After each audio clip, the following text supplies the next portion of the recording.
এই সমাজত যে আপোনাৰ এক্স মুছলিম সৃষ্টি হৈ আছে বা ধৰক মানুহে যে ধৰ্ম ত্যাগ কৰে নহয় কিয় কৰে বাৰু ইয়াৰ কাৰণটো কি মূলতে কিয় মানুহে ধৰ্ম ত্যাগ কৰি অন্য এটা ধৰ্মলৈ যায় এই বিষয়ে আজি আলোচনা কৰিম বিশেষকৈ এক্স মুছলিম কেনেকৈ সৃষ্টি হৈ আছে আজি আমাৰ সমাজত কাৰণবোৰ কি আচলতে কিয় এনেকুৱা হয় যে এজন মানুহ ধৰক জন্ম লৈছে জন্মৰ পিছৰ পৰা তেওঁ মুছলিম হিচাপে আছে কিন্তু তাৰ পিছত তেখেতে ধৰ্ম ত্যাগ কৰি পেলাই অন্য এটা ধৰ্মলৈ যাবলগীয়া হৈছে কাৰণবোৰ কি আচলতে মানে কি হৈছে ইয়াতে ৰহস্যটো কি লুকাই আছে এই বিষয়ে আলোচনা কৰিম আপোনালোকৰ লগত সকলোকে মোৰ ফালৰ পৰা নমস্কাৰ আসসালামু আলাইকুম সত শ্ৰী আকাল আদাব কিছু এক্স মুছলিম তেওঁলোকে মোক হোৱাটছএপত মেছেজ কৰি আছিলে আৰু হযৰত মুহাম্মদৰ বিষয়ে আলোচনা কৰিব বিচাৰি আছিলে যে হযৰত মুহাম্মদ অমুক তমুক তেখেতৰ কোনো ভাল গুণ নাই বা তেখেতে কোনো ধৰণৰ এটাও ভাল গুণ নাই বুলি কৈ আছিলে গতিকে এজন আছে কিবা বিজু নামৰ নেকি হোৱাটছএপত তেওঁক মই কৈছো আহিবলৈ কাৰণে তেওঁ এতিয়ালৈকে মোক লিংকটো দিয়া নাইকিয়া তেওঁৰ হোৱাটছএপত তেখেতৰ যিটো নাম ওলাইছে এইটো কিবা বিজু বুলি ওলাইছে বৰপেটাৰ হয় তেখেতে মোক ভয়েস মেছেজ পঠিয়াইছে হযৰত মুহাম্মদৰ বিষয়ে যে হযৰত মুহাম্মদৰ গাত কোনো ভাল গুণ নাছিলে গতিকে সেই কাৰণে মই ইছলাম ত্যাগ কৰিছো মই তেখেতক অনুৰোধ জনাম আপুনি লাইভত সংযোগ হওক আৰু আপোনাৰ কি কি অভিযোগ আছে জনাওকচোন মোক জনাওক মই উত্তৰ দিব বিচাৰিম কৰবাত নহয় কৰবাত কিবা এটা ভুল বুজি আছে আচ্ছা যেটো আলোচনাৰ বিষয় আছিল হেতু হল যে এক্স মুছলিম আমাৰ সমাজত কিয় সৃষ্টি হৈছে অকল এক্স মুছলিমে নহয় যিকোনো ধৰ্মতে যেতিয়া কোনোবাই ধৰ্ম ত্যাগ কৰি অন্য এটা ধৰ্মলৈ যায় তেতিয়া কিন্তু আচলতে হেতু ধৰ্মটোক অপমান কৰা হয় এতে কোনোবাই যদি ইছলাম ত্যাগ কৰি দিয়ে তাৰ মানে ইছলামক অপমান কৰা হৈছে কোনোবাই সনাতন ত্যাগ কৰি আছে তাৰ মানে সনাতনক অপমান কৰা হৈছে হেতু মই নিবিচাৰো আৰু হেতু কেতিয়াও ভাল হ'ব নোৱাৰে হেতু কেতিয়াও ভাল গুণ হ'ব নোৱাৰে তেনে মানুহ আচলতে কেতিয়াও ভাল মানুহ হ'ব নোৱাৰে সঁচা কথা ক'বলৈ গ'লে তেনে মানুহ প্ৰকৃততে ভাল মানুহ হ'ব নোৱাৰে যিজনে নিজৰ ধৰ্ম ত্যাগ কৰে সেই জনতকৈ বেয়া মানুহ পৃথিৱীত কোনো নাই হয়তো আপুনি ক'ব পাৰিব যে নহয় হয়তো তেওঁ কিবা এটা ভুল বুজি আছে হেতু কাৰণে এৰিছে ঠিক আছে ভুল বুজিছে মই মানিছো যে কোনোবাই কিবা এটা ভুল বুজিছে তো ভুল বুজা বুজি হলে বা ধৰ্মৰ ওপৰত কিবা কুৱেশ্যন থাকিলে তেতিয়া হেতু কি কৰিব লাগে জানেনে হেতু কোনোবা অভিজ্ঞ স্কলাৰৰ লগত আলোচনা কৰিব লাগে এই জৰ্টৰ দুইটকীয়া বিলাকৰ লগত নহয় কোনোবা ভাল কাৰোবাৰ লগত আলোচনা কৰক যিজনে আপোনাৰ কথাখিনি বুজি আনসাৰটো দিব পাৰিব কাৰোবাৰ লগত ডিসকাস নকৰাকৈ ভাল ব্যক্তিৰ লগত আলোচনা নকৰাকৈ যাৰ চিন্তাধাৰা মোৰ দৰে হ'ব তেনেকুৱা কোনোবা স্কলাৰৰ লগত আলোচনা কৰক আলোচনা কৰি তাৰ পিছত যদি আনসাৰখিনি নাপায় তেতিয়া হলে এৰিব পাৰে এটা কবলৈ মোৰ নাই তাত কিন্তু আলোচনা নকৰাকৈ মিছামিছি সনাতনক অপমান কৰি পেলাই বা ইছলামক অপমান কৰি পেলাই ধৰ্মান্তৰণৰ যিটো কাম চলি আছে হেতু কিন্তু আচলতে এটা ডাঙৰ পাপ কৰ্ম চলি আছে হেতু হ'ব নোৱাৰে হেতু ডাঙৰ মহাপাপ হয় গতিকে আজিৰ বিষয়টো আপোনালোকে বুজিছে চাগে যে এক্স মুছলিম কেনেকৈ সৃষ্টি হৈছে আমাৰ সমাজত কাৰণবোৰ কি কি আচলতে মই কথাখিনি কোৱাৰ আগতে এটা অনুৰোধ জনাম সকলোকে হেতু হৈছে যে অসমত যিমান এক্স মুছলিম আছে মই সকলোকে অনুৰোধ জনাম আপোনালোকে মোৰ লগত যোগাযোগ কৰক হয়তো আপোনালোকৰ মনৰ যিবোৰ কুৱেশ্যন আছে নহয় তাৰ আনসাৰখিনি আপোনালোকে পাই যাব মোৰ ওচৰত আৰু ডেফিনেটলি পাই যাব মোৰ লগত যোগাযোগ কৰক মোৰ লগত দেখা কৰক লগ কৰক কথাখিনি পাতক আপোনালোকৰ মনৰ কুৱেশ্যন বিলাকৰ আনসাৰ এই দুইটকীয়া বিলাকে দিব নোৱাৰে দুইটকীয়া বিলাকে দিব নোৱাৰে এটি কেতিয়াও দিব নোৱাৰে ইহঁতৰ ধান্দা খালি মানুহৰ পকেটৰ পৰা পইচা উলিয়াই নিজৰ পেট পালা ধৰ্মক যিসকলে ব্যৱসায় বনাইছে দুইটকীয়া এই দুইটকীয়া ধৰ্মগুৰু বিলাকে আপোনাক সেইবোৰ উত্তৰ দিব নোৱাৰে গতিকে অসমৰ এক্স মুছলিম সকলক মই অনুৰোধ জনাম আপোনালোকে মোৰ লগত যোগাযোগ কৰক ঘৰলৈ আহক লগ কৰক আহি পেলাই আপোনালোকে লগ কৰিলেও মোৰ কথাখিনি বুজিব পাৰিব যোগাযোগ কৰিলেও মোৰ কথাখিনি বুজিব পাৰিব আহি আপোনালোকৰ প্ৰশ্নখিনি আপোনালোকে মোক কওক মই আপোনালোকৰ প্ৰশ্নখিনি আনসাৰটো দিম নিশ্চয়কৈ আনসাৰ দিম গতিকে এই কথাটো মই জনাব বিচাৰিম আপোনালোকক আজিৰ এই ভিডিঅ'ৰ মাধ্যমেৰে যিমান এক্স মুছলিম অসমত আছে আপোনালোকে মোৰ লগত যোগাযোগ কৰিব এই 2 টকীয়া ধৰ্মগুৰুৰ চক্ৰত নপৰিব যিবিলাকে ভেঁকে ভাষণ দি পেলাই সমাজ নষ্ট কৰি আছে বুজি পাইছেনে তেওঁলোকৰ চক্ৰত নপৰিব যিবিলাকে ধৰ্ষণ কৰিবলৈ কাৰণে মানুহক উচতনি দি থাকে 1000 মহিলাক ধৰ্ষণ কৰাৰ পিছতো ধৰ্ম সভাত গলে ক্ষমা হৈ যায় তেনেকুৱা ভাষণ দিয়া এই 2 টকীয়া ধৰ্মগুৰুৰ চক্ৰত নপৰিব আপোনালোকে অনুৰোধ থাকিলে আপোনালোকৰ ওচৰত যে আপোনালোকে মোৰ লগত যোগাযোগ কৰিব এতিয়া কথা হল এক্স মুছলিম কিয় সৃষ্টি হৈছে আমাৰ সমাজত মই কিছুদিন পূৰ্বেও এটা ভিডিঅ' দেখিছিলো এমাহ মানে হল চাগে এগৰাকী যুৱতী মহিলা বুলিয়ে ক'ব লাগিব এগৰাকী মহিলাই ইছলাম ধৰ্ম ত্যাগ কৰি পেলাই সনাতনলৈ গৈছে ভিডিঅ'টো ভাইৰেল হৈছে আৰু আমাৰ সত্যৰঞ্জন বৰা দেৱে হেতু ভিডিঅ' তেখেতৰ পেজত শ্বেয়াৰ কৰিছিলে মই দেখিছিলো এগৰাকী মহিলা হ'ব চাগে 30-32 বছৰীয়া বয়সীয়া এগৰাকী মহিলা হ'ব তেখেতে আৰু ভাল পঢ়া লিখা ছোৱালী বুলি গম পাইছিলো তেওঁ ধৰ্ম ত্যাগ কৰিছিলে তেনেকৈ আৰু বহু ঘটনা আমাৰ সমাজত হৈ আছে আমি ঘটনাবোৰ যেতিয়া চাওঁ আমি কেনেকৈ চাওঁ এটা দৃষ্টিভংগী থাকে আমাৰ সকলোৰে চোৱাৰ সেইটো হৈছে যে আমি গালি পাৰো যিসকল ধৰক আমাৰ ইছলাম ধৰ্মাৱলম্বী লোক আছে তেওঁলোকে গালি পাৰিব যে এইটো শয়তান এইটো অমুক তমুক ই ধৰ্ম ত্যাগ কৰিছে কাফিৰ হৈ গ'ল শয়তান হৈ গ'ল গালি জালি পাৰি পেলাই পাহৰি যায় আৰু যিটো নতুন ধৰ্মলে ব্যক্তিগৰাকী যায় সেই ধৰ্মাৱলম্বী লোকসকলে আকৌ খুব আনন্দিত হয় মজা মজা সেইটো ধৰ্ম ত্যাগ কৰি আমাৰ ধৰ্মলৈ আহিছে মজা আমাৰ ধৰ্ম সত্য হয় সেইটো ভুল হয় এইটো হৈছে মানে আমাৰ চালাজাৰা কৰাৰ এইটো হৈছে আমাৰ ষ্টাইল এতিয়া সাপোজ ইছলাম ত্যাগ কৰিছে আমি সকলোৱে গালি পাৰিম যিসকল আমি আছো আমি মুছলমানসকলে আমি গালি পাৰিম এতিয়া কেলে এৰিলে বদমাছ হ'ব ই এটা শয়তান হ'ব দালাল হ'ব ই টকা খাইছে মানে বিভিন্ন ৰকমৰ কথা কৈ পেলাই আমি বস্তুটো তেনেকে থৈ দিওঁ আমি হেতু কম আৰু সনাতনলৈ যদি যায় সনাতনৰ যিসকল সনাতনী আছে কিছুমানে তেওঁলোকে খুব হেপী হ'ব মষ্ট ওয়েলকাম মজা আহা যিমান পাৰা আমাৰ ওচৰলৈ আহা নহয় আমাৰ দুৱাৰ খোলা আছে আমি সত্য হওঁ তেনেকে ক'ব এইটো চিন্তাধাৰাটো শুদ্ধ হয় জানো এইটো চিন্তাধাৰাটো শুদ্ধ নহয় মোৰ সন্মুখত যদি কোনোবা সনাতন ত্যাগ কৰি যদি ইছলামলৈ আহে নহয় মোৰ শক্তি থাকিলে মই কি কৰিম জানেনে 2 চৰ মাৰিম তাক মই 2 চৰ মাৰিম যদি কোনোবা সনাতনীয়ে সনাতন ত্যাগ কৰি মোক যদি আহি কয় ঠিক আছে যে মই ইছলামত আহিম মই প্ৰথমতে 2টা চৰহে মাৰিম তাৰপিছত বুজাম গতিকে মোৰ চিন্তাধাৰাটো সম্পূৰ্ণ বেলেগ সেইকাৰণে হয়তো বহুতেই মোক বেয়া পায় হ'বও পাৰে কোনোবাই ইছলাম ত্যাগ কৰি সনাতনলৈ গৈ আছে তেতিয়া হ'ব লাগিছিল কি জানেনে যিসকল প্ৰকৃত সনাতনী তেওঁলোকে সেই মানুহজনক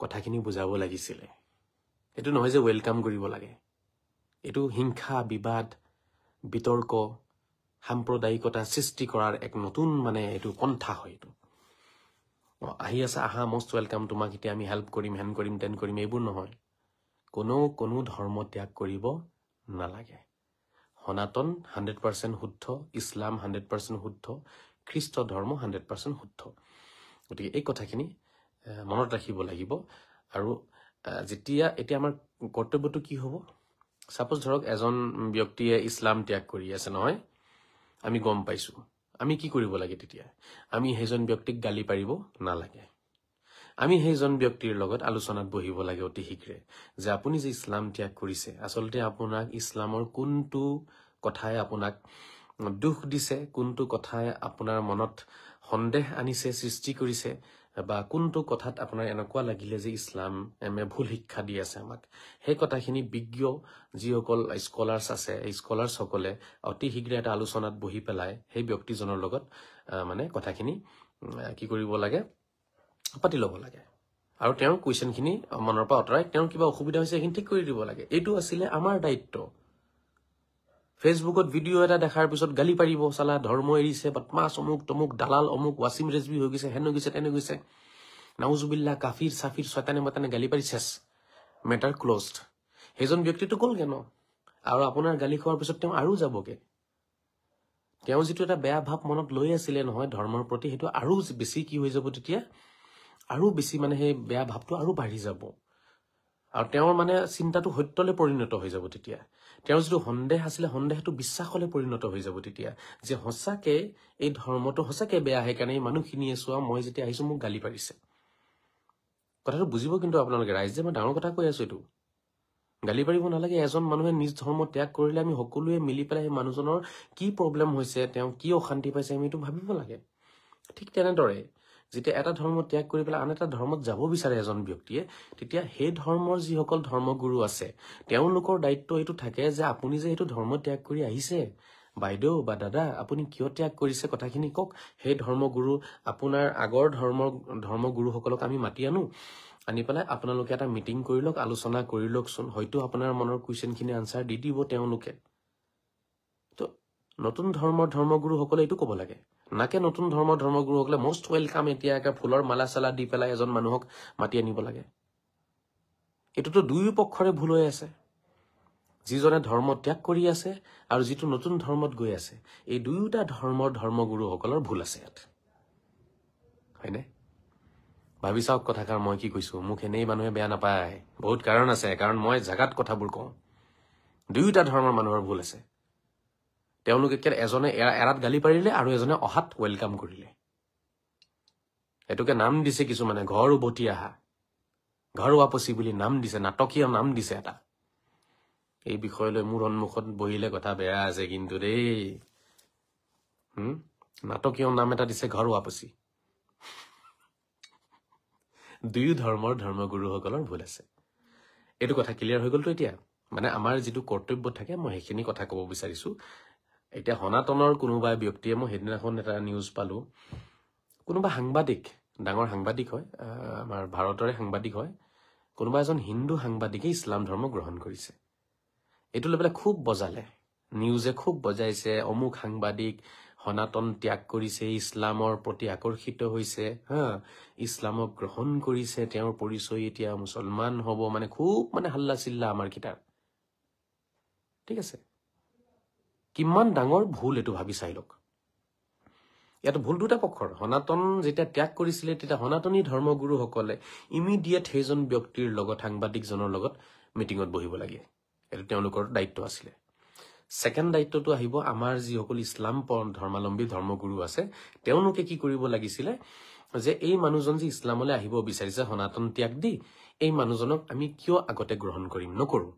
এই মানুহজনক আমি সনাতনী ধৰ্মগুৰুসকলৰ ওচৰত লৈ যাব লাগে, লৈ গৈ তেওঁলোকৰ লগত কি কথাত বিবাদ হৈছে, বা কোনটো কথা বুজা নাই, বা গীতাৰ কোনটো পেজত কি ভুল পালে মানুহজনে, বা শ্ৰীকৃষ্ণৰ কোনটো কথা ভুল বুলি লাগিলে, তেওঁৰ শ্ৰীৰামৰ কোনটো কথা ভুল, সেই কথাখিনি ডিছকাছ কৰাই দিব লাগিছিলে।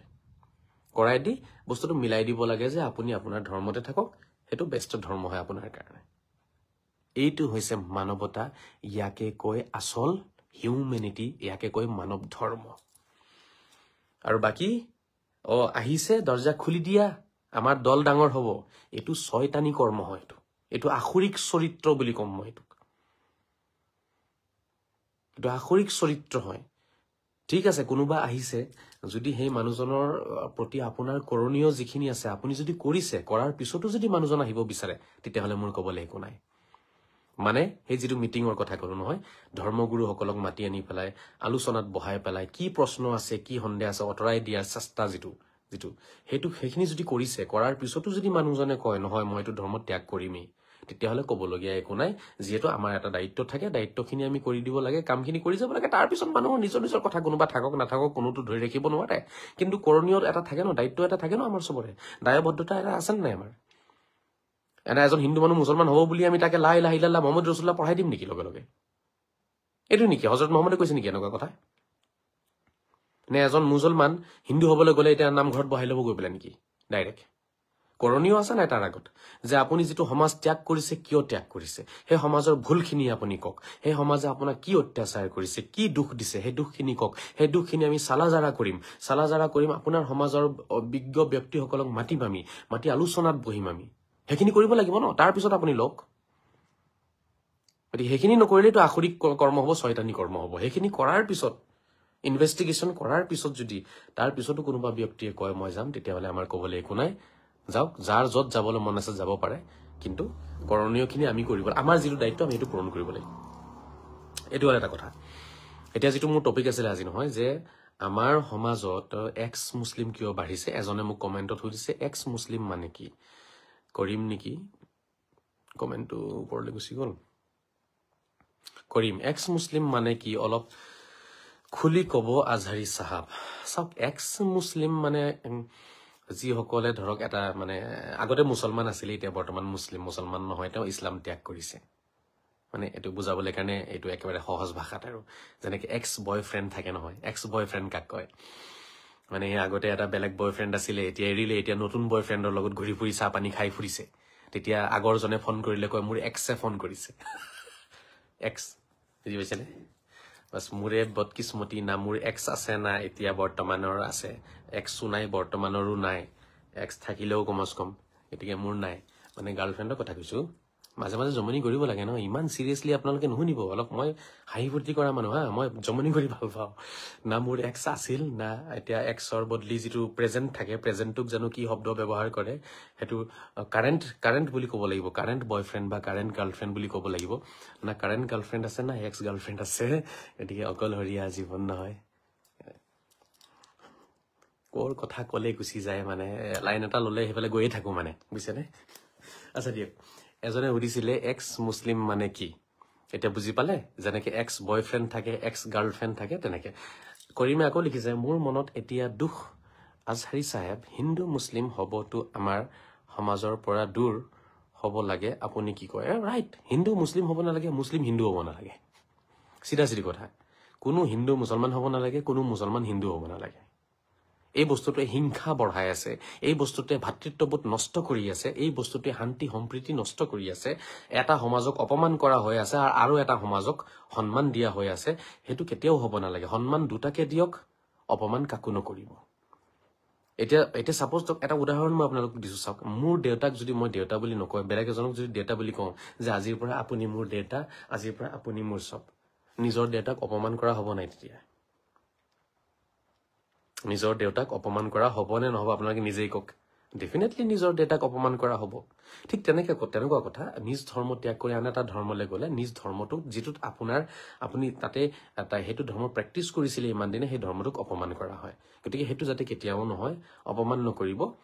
আপুনি চালাজাৰা কৰক, নিশ্চিত ৰূপে আপোনাৰ মনৰ সব কুৱেশ্যনৰ আনচাৰ পাই যাব, যেতিয়া মুস্তফা কামাল আজহাৰীৰ দৰে স্কলাৰ যেতিয়া আপোনাৰ সন্মুখত বহিব, তেতিয়া আপুনি কেতিয়াও ধৰ্ম ত্যাগ কৰাৰ কথা আপোনাৰ মনতে নাহিব। মই কৈছো, মোৰ সন্মুখত এক্স মুছলিম আহক, তেওঁলোকৰ প্ৰতিটো কুৱেশ্যনৰ আনচাৰ মই দি দিম, পিছত তেওঁলোক লজ্জিত হ'ব যে আমি কি ভুলটো কৰিলো।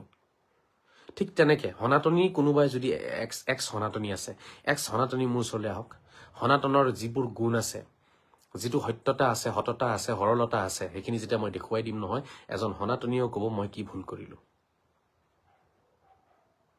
গতিকে কোনো এক্স সনাতনী বা এক্স মুছলিমৰ মই ভাবো এই বস্তুটো আমাৰ সমাজত থাকিব নালাগে। আৰু এই কৰ্মটো যে হৈ আছে, যিটো আজিৰ মোৰ টপিক, যে এক্স মুছলিম আমাৰ সমাজত বাঢ়ি আছে বা এক্স সনাতনী আমাৰ সমাজত বাঢ়ি আছে, ইয়াৰ কাৰণটো কি? ইয়াৰ মূলতে কাৰণটো হৈছে ধৰ্মগুৰুসকলৰ ভুল বিশ্লেষণ। অযোগ্য ধৰ্মগুৰু, অশিক্ষিত ধৰ্মগুৰু, বুজি পাইছেনে? অশিক্ষিত ধৰ্মগুৰু, অযোগ্য ধৰ্মগুৰু।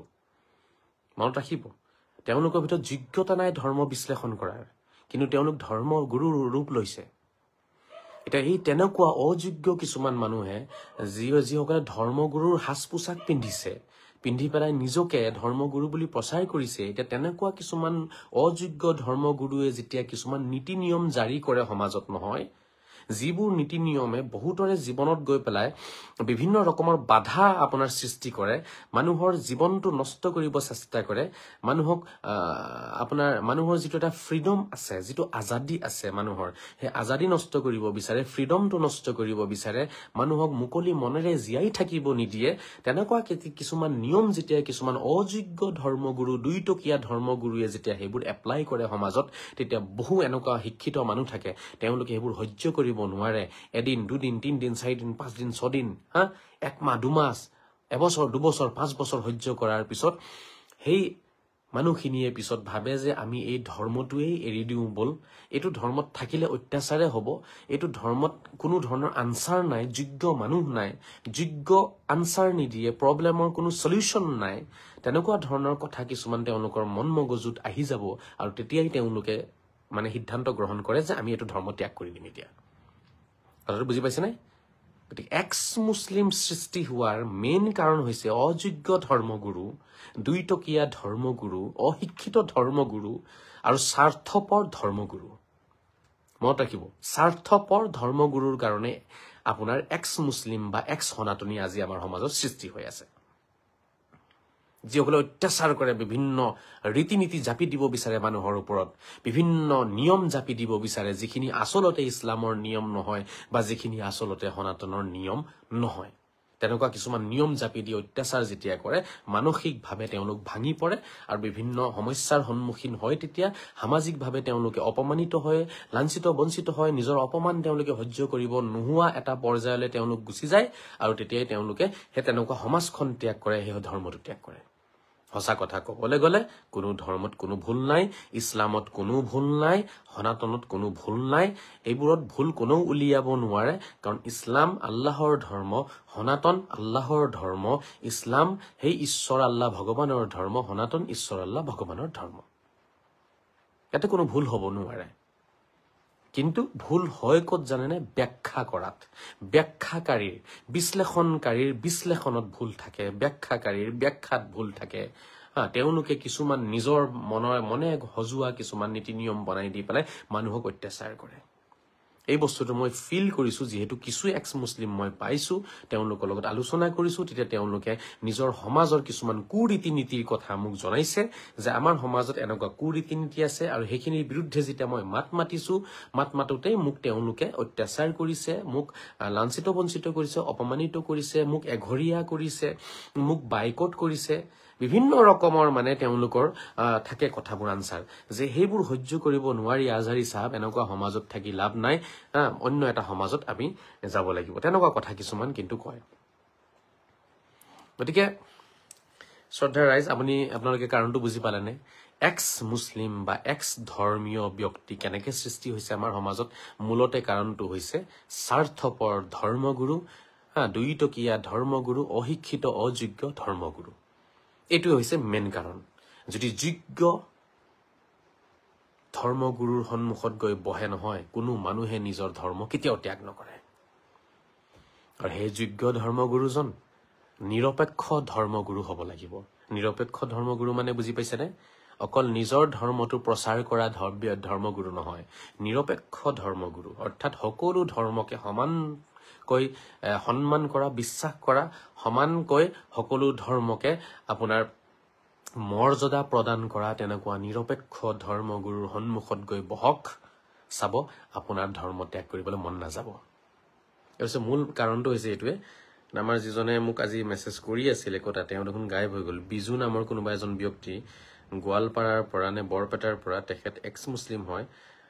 তেখেতে মোক কৈ আছিলে যে আপোনাৰ লগত লাইভ আলোচনা কৰি হজৰত মহম্মদৰ যিমান বেয়া গুণ আছে মই দেখাই দিম, আহক হজৰত মহম্মদৰ বেয়া গুণখিনি দেখাওক। মই চাব বিচাৰো কোনোবা আছে, দেখাব পাৰিব মোৰ সন্মুখত?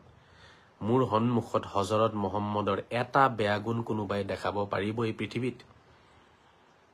মোৰ সন্মুখত দেখাওক। এনেই চিঞৰ বাখৰ কৰি লাভ নাই, য'তে ত'তে ভিডিঅ' চিডিঅ' বনাই মূৰ্খ মানুহৰ দৰে। মই লাইভ আহিছো নহয়, মোৰ সন্মুখত কোনোবাই দেখাওক, হজৰত মহম্মদৰ এটা বেয়া গুণ দেখাওক। মই অসমৰ সকলো এক্স মুছলিমসকলক মই এই আহ্বানটো জনাইছো। মোৰ কথাটো বুজি পাইছেনে? অসমৰ সকলো এক্স মুছলিমক মই এইটো আহ্বান জনাইছো, মোৰ সন্মুখত আহি এটা বেয়া গুণ দেখাওক, হজৰত মহম্মদৰ এটা বেয়া গুণ মাত্ৰ মই চাব বিচাৰো। আছে? কোনেও নোৱাৰে। মোৰ সন্মুখত কোনো মাৰ বেটাই হজৰত মহম্মদৰ এটা ছিংগল বেয়া গুণ দেখাব নোৱাৰিব।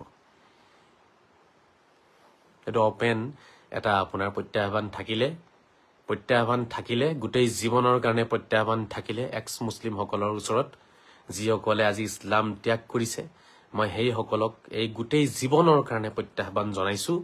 মোৰ সন্মুখত আহি এটা বেয়া গুণ দেখাব লাগে, মাত্ৰ এটা, দুটা তিনিটা নালাগে, এটাই দেখাওক বেয়া গুণ হজৰত মহম্মদৰ, এটা বেয়া গুণ, মাত্ৰ এটা, ছিংগল ওৱান মিষ্টেক দেখাওক হজৰত মহম্মদৰ। ঠিক আছে, পাৰিবনে কোনোবাই দেখাবলে?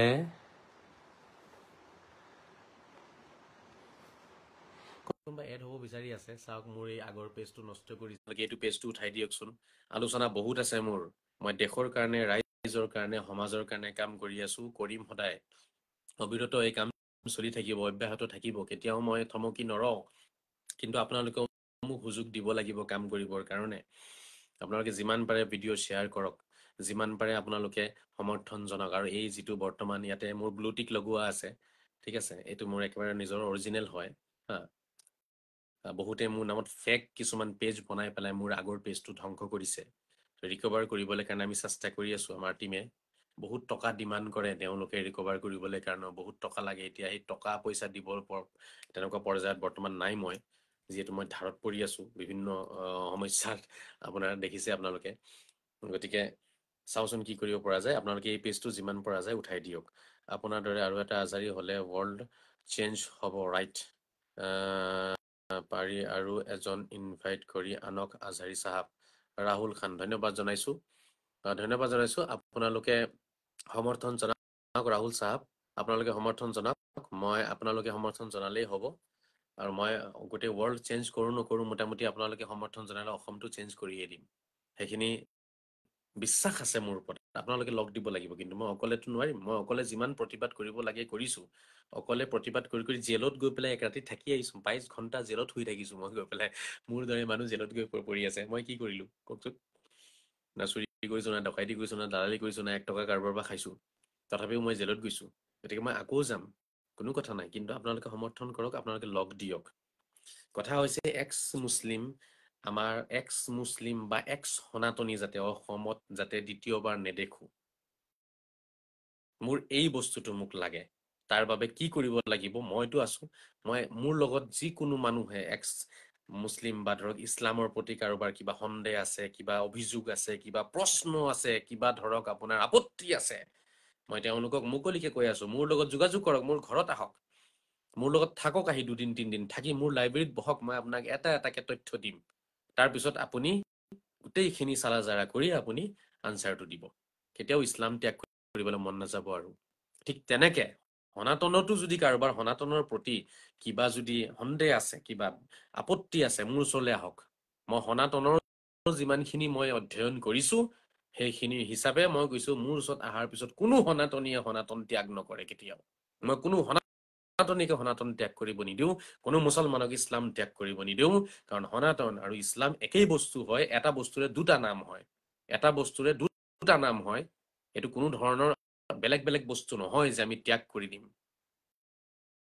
গতিকে মই তেনেকুৱা টাইপৰ মানুহ হওঁ, আৰু মই বিচাৰো আমাৰ অসমত যাতে এক্স মেক্স এইবোৰ যাতে অসমত আৰু নোলায়।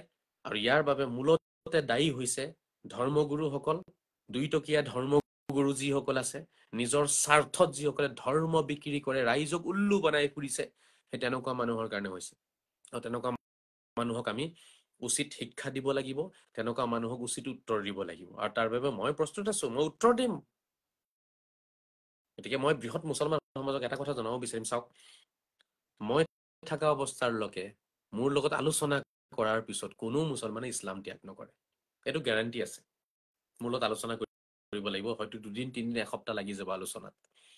মোৰ ওচৰত আহিব লাগিব, হজৰত মহম্মদক মই বুজাম। হজৰত মহম্মদক বুজোৱাৰ ষ্টাইলটো ভুল হৈ আছে।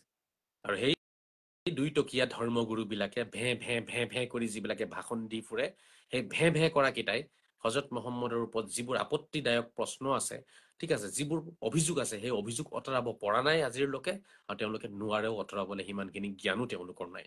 কিন্তু মই উত্তৰ দিম, মই আছো, আৰু মই থকা অৱস্থাত হ'ব নিদিওঁ। কিন্তু আফচোচ কি জানে, এতিয়া চব জেগাতো আৰু মই যাবও পৰা নাই নহয়, চব জেগাত মই যাবও পৰা নাইকিয়া যে গৈ পেলাই কাৰোবাৰ লগত কথাখিনি পাতিম। এতিয়া কোনোবা এজনে ধৰক ইছলাম ত্যাগ দিবৰ কাৰণে বিচাৰি আছে, হা, তো সেই মানুহজনক আমি ইমিডিয়েট লগ কৰিব লাগে গৈ পেলাই, সেইটো আমাৰ দায়িত্ব আছিলে। আপুনি কিয় ত্যাগ কৰিছে, আমি কি ভুল কৰিছো বা আমাৰ সমাজত কি ভুল পাইছে, কোৰাণত কি ভুল পাইছে, হজৰত মহম্মদৰ কি ভুল পাইছে, আপুনি কওকচোন আমাক। সেই কথাখিনি সোধাৰটো দায়িত্ব আছিল নে নাই আমাৰ? এবাৰ ভাবি চাওক, আপোনালোকে এবাৰ ভাবি চাওক কথাখিনি। সেইখিনি দায়িত্ব নাই নেকি? সেই মানুহজনক আমি গালি পাৰিম নেকি এতিয়া যে তই চালা ইছলাম ত্যাগ কৰিব আহিছ, তই বদমাছ, তই অমুক, তই কাফিৰ, হা, তই চালা পাপী হও, তই তাত অসুৰ হও, শয়তান হও, সেইবোৰ গালি পাৰিম নেকি আমি? সেইটোতো নহয় কৰ্তব্য আমাৰ। আমাৰ সেইটো কৰ্তব্য হ'ব লাগে, কিন্তু মইতো যাব নোৱাৰো এতিয়া চব জেগাত। যিসকলে যাব পাৰে তেওঁলোকে কি কৰি আছে? নাকত তেল দি শুই আছে নেকি? তেওঁলোকৰ খালি প্ৰগ্ৰাম দুটামান লাগে, অলপ হাই হুলস্থুল কৰিব, জিন্দাবাদ জিন্দাবাদ জিন্দাবাদ জিন্দাবাদ, টকা কেইটামান লাগে বাছ, জিন্দাবাদ জিন্দাবাদ কয়, সেইখিনি কৰিব, টকা কেইটা ল'ব, পকেটত ভৰাব, তেল খৰচটো উলিয়াব, বাছ গুচি আহিব। সেইটোৱে ধৰ্ম? এয়াই হজৰত মহম্মদক প্ৰচাৰ কৰিছে। আফচোচ, ইয়াতকে ডাঙৰ আফচোচৰ বিষয় একো হ'ব নোৱাৰে যে আজি আমাৰ চকুৰ সন্মুখত আমাৰ ধৰ্ম ত্যাগ কৰি মানুহ গুচি যায় আৰু আমি তেওঁক ৰখাবও নোৱাৰো। আমাৰ ভিতৰত সিমানখিনি গুণ নাই, সিমানখিনি টেলেণ্ট নাই, সিমানখিনি সৌন্দৰ্য আমাৰ ভিতৰত নাই যে সেই মানুহজনক আমি ৰখাব পৰা নাই। ইয়াতকে ডাঙৰ ব্যৰ্থতা, ইয়াতকে ডাঙৰ, বুজি পাইছেনে, আপোনাৰ ফেলিয়াৰ পৃথিৱীত কোনো হ'ব নোৱাৰে। ইয়াতকে ডাঙৰ বিফল কোনো নহয়। ইমান ডাঙৰ আপোনাৰ অপমান, ইমান ডাঙৰ আপোনাৰ মানে বিফলতাৰ মুখ চাগে কোনেও দেখা নাই, মানে দেখেও। আপোনাৰ ধৰ্ম ত্যাগ কৰি আছে আৰু আপুনি সেই মানুহজনক ৰখাব নোৱাৰিলে, আপুনি সেই মানুহজনক বুজাব নোৱাৰিলে। ৱাও, কিয়া ধৰ্মগুৰু হে ভাই। মানিব লাগিব কিন্তু তেনেকুৱা ধৰ্মগুৰু কেইটাকো, যিকেইটাক এৰি পেলাই বেলেগ ধৰ্মলৈ মানুহ গুচি গৈ আছে আৰু ৰখাব পৰা নাইকিয়া। সমাজৰ কুসংস্কাৰত ৰাওক শ্ৰদ্ধাৰ মুছলমান সমাজ। আমাৰ সমাজত যিবোৰ কুসংস্কাৰ আছে, কুৰীতি নীতি আছে, বহুত বেছি হেঁচা প্ৰয়োগ কৰা কিছুমান ৰীতি নীতিৰ ওপৰত, সেইবোৰ আঁতৰাওক। এতিয়া মই এটা উদাহৰণ আপোনালোকক দিওঁ। বহুতে মোলৈ যোগাযোগ কৰে, কথাখিনি কয়, কিন্তু মই ৰখাই থৈছো তেওঁলোকক যে নাই, এইবোৰ নকৰিব, আপোনালোকে ধৰ্ম ত্যাগ নকৰিব, ইছলামে এইবোৰ কোৱা নাই। এটা উদাহৰণ দিছো আপোনালোকক, ইছলাম ত্যাগ দিয়াৰ এটা উদাহৰণ দিওঁ চাওক। চাপোজ ধৰক এজনী ছোৱালীয়ে মাষ্টাৰ ডিগ্ৰী কৰিছে, এগৰাকী মুছলিম ছোৱালীয়ে মাষ্টাৰ ডিগ্ৰী কৰিছে, বা ধৰক এমফিল কৰিছে, BEd কৰিছে, এগৰাকী ছোৱালী কষ্ট কৰিছে, কৰাৰ পিছত ধৰক সেই ছোৱালীজনীক যেনিবা ধৰক আপুনি বিয়া দিলে, বিয়া দিয়াৰ পিছত আপোনাৰ হাজবেণ্ডৰ পৰিয়ালে যেতিয়া ছোৱালীজনীক চাকৰি কৰিব নিদিব, সেই ছোৱালীজনীক এতিয়া বুৰ্কা পিন্ধাই দিব, বা সেই ছোৱালীজনীয়ে ধৰক যেনেকে ফ্ৰীলি জীয়াই থাকিছে ন, কেতিয়াবা টাউন গৈছে বা শ্বপিং কৰিছে, গৈ নিজৰ কাপোৰ নিজে কিনিছে, গৈ পেলাই নিজৰ পচন্দৰ কাপোৰ কিনে, বা ভাল লাগে ন কেতিয়াবা কিবা এটা কিনিব, টাউনে চাউনে যোৱা, তেনেকুৱা ছোৱালী যদি হয়, তেনেকুৱা ছোৱালী এজনীক বিয়াৰ পিছত যেতিয়া শহুৰ পৰিয়ালে, হাজবেণ্ডৰ পৰিয়ালে যেতিয়া অত্যাচাৰ কৰিব, চাকৰি কৰিব নিদিব, ঘৰতে বান্ধি দিব, ঠিক আছে, তেনেকুৱা এজনী ছোৱালীয়ে নিৰ্যাতিত হয় তেতিয়া, ঠিক আছে, তেতিয়া উপায়হীন হৈ যায় তেনেকুৱা এজনী ছোৱালীয়ে। সেইটো লাইফ ষ্টাইল তেনেকুৱা ছোৱালীয়ে কি কৰিব নোৱাৰে, একচেপ্ট কৰিব নোৱাৰে, মন মগজুৱে গ্ৰহণ নকৰে তেতিয়া। আৰু যিবোৰ অত্যাচাৰ, মানে বিভিন্ন ৰকমৰ অত্যাচাৰ আৰম্ভ কৰিব, হা, আপোনাৰ ধৰক ছোৱালীজনীয়ে আপোনাৰ নেইল পলিচ লগাব নোৱাৰিব, লিপষ্টিক লগাব নোৱাৰিব, এনি টাইম মূৰত কাপোৰ লৈ ঘূৰিব লাগিব, এইবোৰ যেতিয়া আল্টু ফাল্টু নিয়মবোৰ যেতিয়া লগাই দিব নহয়, আল্টু ফাল্টু নিয়ম বুলিয়ে মই কৈছো, এইটো আল্টু ফাল্টু নিয়মে হয় এইবোৰ। চুলি ঢাকাটো ইছলামত নাই ক'তো, এইটো মোল্লাবিলাকে বনাইছে। মোল্লাবিলাকে কামে কি আছে আৰু, জানে কি মূৰ্খবিলাকে, চুলি ঢাকাটো ইছলামত নাই, বুজি পাইছে নে, এইটো ইছলামৰ বস্তুৱেই নহয়। গতিকে তেনেকুৱা নিয়মবোৰ বনাই দিয়াৰ পিছত এজনী ছোৱালীয়ে মানসিকভাৱে ভাঙি পৰে, তাইৰ গোটেই লাইফটো অন্ধকাৰ যেন লাগে, তেতিয়া তেনেকুৱা অৱস্থাত হয় কি, সেইজনী ছোৱালীয়ে তেতিয়া সনাতন ধৰ্মটোক চাবলৈ ধৰে, যে সনাতনত দেখোন কোনো প্ৰব্লেম নাই, চাকৰি কৰিব দিছে দেখোন, ঘৰৰ পৰা যাব দিছে দেখোন, এইবোৰ বুৰ্কা পিন্ধাৰ কোনো নিয়ম নাই, বজাৰতো যাবলৈ দিয়ে, মই ফ্ৰীলি জীয়াই থাকিব পাৰিম। তেতিয়া তেনেকুৱা এগৰাকী ছোৱালীয়ে প্ৰথমতে তালাক ল'ব। তেনেকুৱা এগৰাকী ছোৱালীয়ে কি কয় তেতিয়া, যে মই এই নৰকৰ পৰা মুক্তি মই বিচাৰিম, এই নৰকত মই নাথাকো, এনেকুৱা চিষ্টেমতে মই নাথাকো, এনেকুৱা ধৰ্মতে মই নাথাকো, যিটো ধৰ্মই মোক চাকৰি কৰিব নিদিয়ে, যিটো ধৰ্মই মোৰ মন পচন্দৰ কাপোৰ মোক পিন্ধিব নিদিয়ে, যিটো ধৰ্মই মোক ঘৰৰ পৰা ওলাই যাব নিদিয়ে, যিটো ধৰ্মই মোক গৰুৰ নিচিনা ঘৰত বান্ধি থৈ দিয়ে, তেনেকুৱা ধৰ্মতে মই নাথাকো, হা, এনেকুৱা এটা মন মগজু লাহে লাহে লাহে লাহে সৃষ্টি হয়। কিন্তু এইটো পটককে আহি নাযায়, 2 বছৰ 4 বছৰ 5 বছৰ লাগিব এনেকুৱা মানসিকতা সৃষ্টি হবলৈ কাৰণে। লাহে লাহে মন মগজুটো কি হয়, নিজৰ ধৰ্মৰ প্ৰতি বেজাৰ হৈ যায়, ঠিক আছে মনোৰঞ্জনৰ যেতিয়া কোনো বস্তু নাপায় ফাংচন এটা হলে চাবলৈ যাব নোৱাৰে শাহুৱে আপোনাৰ গালি পাৰিব শহুৰে গালি পাৰিব ঠিক আছে চাচা চচুৰ মামা চচুৰ আৰু কিমান টাইপৰ চচুৰ আছে মই নাজানো কাৰণ মই বিয়া পাতা নাইতো চচুৰ বহুত থাকে চাচা চচুৰ মামা চচুৰ অমুক চচুৰ তমুক চচুৰ এই গোটেই চচুৰ বিলাকে আহি পেলাই মানে অত্যাচাৰ আৰম্ভ কৰে এই তই ক'তো যাব নোৱাৰো তই আমাৰ পৰিয়ালৰ বোৱাৰী হও তই কিয় ঘৰৰ পৰা ওলাই যাবি হা তই ওলাই গলে আমাৰ ইজ্জত থাকিব নেকি আমাৰ নাক কাটি যাব গতিকে তেওঁলোকৰ নাক বচোৱাৰ ধান্দাত থাকে এই চচুৰ বিলাকে নাক বচোৱাৰ ধান্দাত থাকে ফেমিলিত মূল অত্যাচাৰৰ কাৰণ হৈছে চচুৰ আৰু চাচুৰি বুজি পাইছেনে শহুৰ আৰু শাহুৰি চচুৰ চাচুৰি বুলি কৈছো বেয়া নাপাব শহুৰ শাহুৰিয়ে কিন্তু মূল কাৰণটো হৈছে মানে আপোনাৰ ফেমিলিত অত্যাচাৰটো তাৰে পৰা আৰম্ভ হয় কিন্তু শহুৰ শাহুৰিৰ অত্যাচাৰ মামা শহুৰ চাচা শহুৰ মামী শাহু চাচী শাহু আৰু কত শাহু এই শাহুসকলৰ অত্যাচাৰ সহ্য কৰিব নোৱাৰি তেতিয়া কিছুমান মই সকলোকে কোৱা নাই কিছুমান মহিলাই তেতিয়া কিন্তু এশৰ ভিতৰত তেনেকুৱা আপোনাৰ 2% মহিলা এনেকুৱা আমাৰ সমাজত ওলাব যিসকলে তেতিয়া কি কৰে মানে ধৰক তালাক ল'বলৈ কাৰণে চিন্তা এটা কৰে যে মই তালাক ল'ব লাগিব লৈ মই চাকৰি বাকৰি কৰি মানুহৰ ঘৰত কাম কাজ কৰি থাকি ল'ম তথাপিও মই এনেকুৱা নৰকত নাথাকো বা এনেকুৱা জীৱন মই পাৰ নকৰো তেনেকুৱা এটা পৰিৱেশত গৈ পেলাই কেতিয়াবা এই চৰম সিদ্ধান্ত গ্ৰহণ কৰে কিছু মহিলাই বা কিছু পুৰুষেও কিছু ক্ষেত্ৰত গৈ পেলাই আপোনাৰ এনেকুৱা চৰম সিদ্ধান্তবোৰ গ্ৰহণ কৰি পেলাই তেওঁলোকে নিজ ধৰ্ম ত্যাগ কৰে এতিয়া আপোনালোকে নিজে চালা জাৰা কৰক যিটো মই এটা এক্সাম্পল আপোনালোকৰ সন্মুখত দিব চেষ্টা কৰিলো ইয়াতে ভুলটো কাৰ ভুলটো গোটেইবিলাক মোল্লা 2 টকীয়া মোল্লাবিলাকৰ ভুল কাৰণ ইছলামেতো চলি থাকিব কতো কোৱা নাই কি আজিলৈকে কোনো দেখাব পৰা নাই মোৰ সন্মুখত কোনো দেখাব নোৱাৰে হানফি দল সংগঠন সাফি সংগঠন মালিকী সংগঠন আৰু যিমান সংগঠন আছে কোনো সংগঠনে দেখাব নোৱাৰে ঠিক আছে কাপোৰ মূৰত চুলি ঢাকাটো ইছলামত নাই এইটো কোনোবাই ঢাকিছে এইটো নিজৰ কথা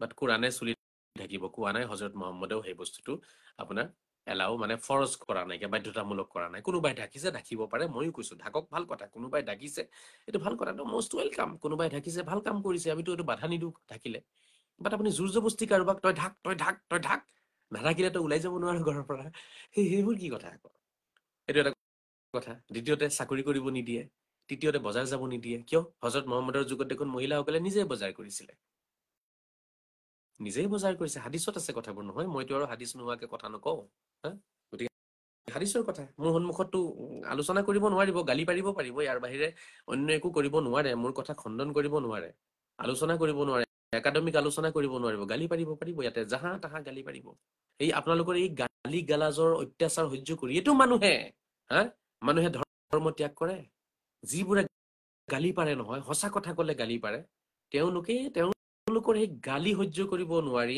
এই তিৰস্কাৰ সহ্য কৰিব নোৱাৰি এইটো মানুহে ধৰ্ম ত্যাগ কৰে তেওঁলোকে নিজে খাদাই আছে অত্যাচাৰ কৰি মানসিক অত্যাচাৰ কৰিব শাৰীৰিক অত্যাচাৰ কৰিব মহিলা বোলে হাজবেণ্ডৰ বোলে ভৰিৰ তলত পৰি থাকিব লাগে ক'ত লিখা আছে এনেকুৱা কথা মহিলা হাজবেণ্ডৰ ভৰিৰ তলত পৰি থাকিব লাগে ক'ত লিখা আছে এইটো কথা ক'ত লিখা আছে এইবোৰ ফাল্টু কথা পুৰুষ মহিলাৰ সমান মৰ্যাদা আছে ঘৰত পুৰুষৰ যিমান মৰ্যাদা মহিলাৰ সমান মৰ্যাদা ইয়াতে কোনো এনেকুৱা কথা নাই যে পুৰুষৰ মৰ্যাদা বাঢ়ি গ'ল মহিলাৰ মৰ্যাদা কমি গ'ল ক'ত লিখা আছে এইবোৰ কথা ক'তোতো নাইকিয়া মাত্ৰ নিজৰ পত্নীক অত্যাচাৰ কৰিবৰ কাৰণে নিজৰ পত্নীক গোলাম বনাবলৈ কাৰণে নিজৰ পত্নীক ৰছীৰে বান্ধি ৰাখিবলৈ কাৰণে এইবোৰ নিয়ম বনাই লৈছে কিছুমান নামধাৰী ধৰ্মগুৰু 2 টকীয়া ধৰ্মগুৰুৰ নিয়ম এইবোৰতো হযৰত মুহাম্মদৰ নিয়ম নহয় এইবোৰতো শ্ৰীৰামৰ নিয়ম নহয় শ্ৰীকৃষ্ণৰতো এইবোৰ নিয়ম নহয় এইবোৰ 2 টকীয়া ধৰ্মগুৰু বিলাকৰ নিয়ম হয় পুৰুষ মহিলাৰ সমান মৰ্যাদা ঈশ্বৰ আল্লাহ ভগৱানে সৃষ্টি কৰিছে জান দিছে দেহা দিছে প্ৰাণ দিছে কথা ক'বৰ বাবে মুখ দিছে শক্তি দিছে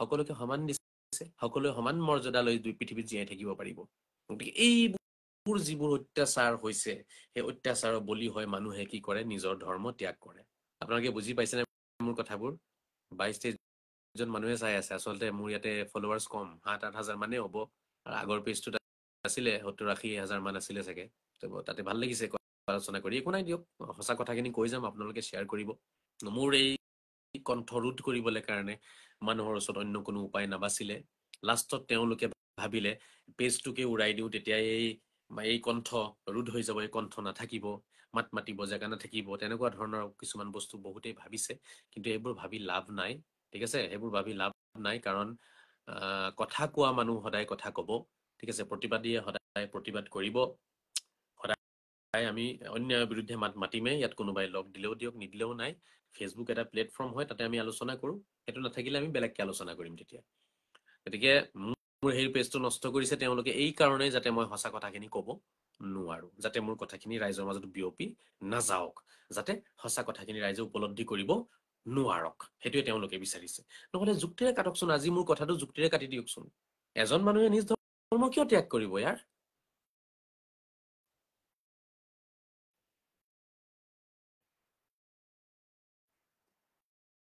মোৰ কথা বুজি পাইছেনে? এজন মানুহে, আপোনালোকে কমেণ্টত যিসকলে চাই আছে 20 জন মানে, আপোনালোকে লিখকচোন, এজন মানুহে ধৰ্ম কিয় ত্যাগ কৰিব? Why? কি প্ৰব্লেম আছে ধৰ্মত? ধৰ্মত একো প্ৰব্লেম নাই। সেই ধৰ্মগুৰু বা সেই ধৰ্মৰ আপোনাৰ ফ'ল' কৰা কিছু মানুহৰ কিছুমান ভুল আছে। এতিয়া মই এটা ঘটনা আপোনালোকক কওঁ, আৰু এটা ঘটনা, মই মহিলাই ধৰ্ম ত্যাগ কৰাৰ এটা কাৰণ, এটা এক্সাম্পল আপোনালোকক মই দিলোঁ। আৰু বহুত এক্সাম্পল আছে, মই দি থাকিব পাৰিম। এক্সাম্পলটো এশটা এক্সাম্পল দি দিম মই আপোনাক। এতিয়া পুৰুষৰ এটা এক্সাম্পল লওকচোন। পুৰুষে কেতিয়া ধৰ্ম কিয় ত্যাগ কৰে? পুৰুষে ধৰ্ম কিয় ত্যাগ কৰে? ধৰক এজন মুছলমান পুৰুষে ধৰ্ম কিয় ত্যাগ কৰিব? কাৰণটো কি? কেনেকুৱা কাৰণ হ'ব পাৰে? এটা উদাহৰণ মই আপোনাক দিওঁ শুনক। এতিয়া চাপোজ ধৰক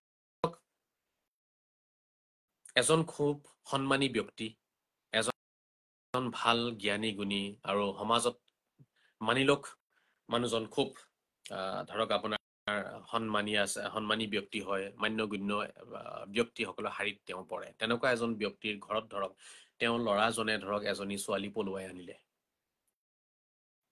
ল'ৰাটোৱে ধৰক ছোৱালীজনী পলুৱাই লৈ আহিলে ক'ৰবাৰ পৰা, ঠিক আছে। আৰু ছোৱালীজনী ধৰক হিন্দুৱে হওক, পলুৱাই আনিলে। আনাৰ পিছত বিয়া বাৰু নীতি নিয়ম কৰি পেলাই বিয়াখন পাতিলে। তেতিয়া কিছু ক্ষেত্ৰত দেখা যায়, সমাজৰ যিজন মূল্য থাকে বা সমাজত যিবোৰ মুৰব্বী থাকে, বৰধানী মাতাবৰ দেৱানী টাইপৰ, তেওঁলোকে কিছুমান বিচাৰ পাতে। সেই বিচাৰবোৰত মিছামিছিকে এই বাপেকক মাতি আনি অপমান কৰে।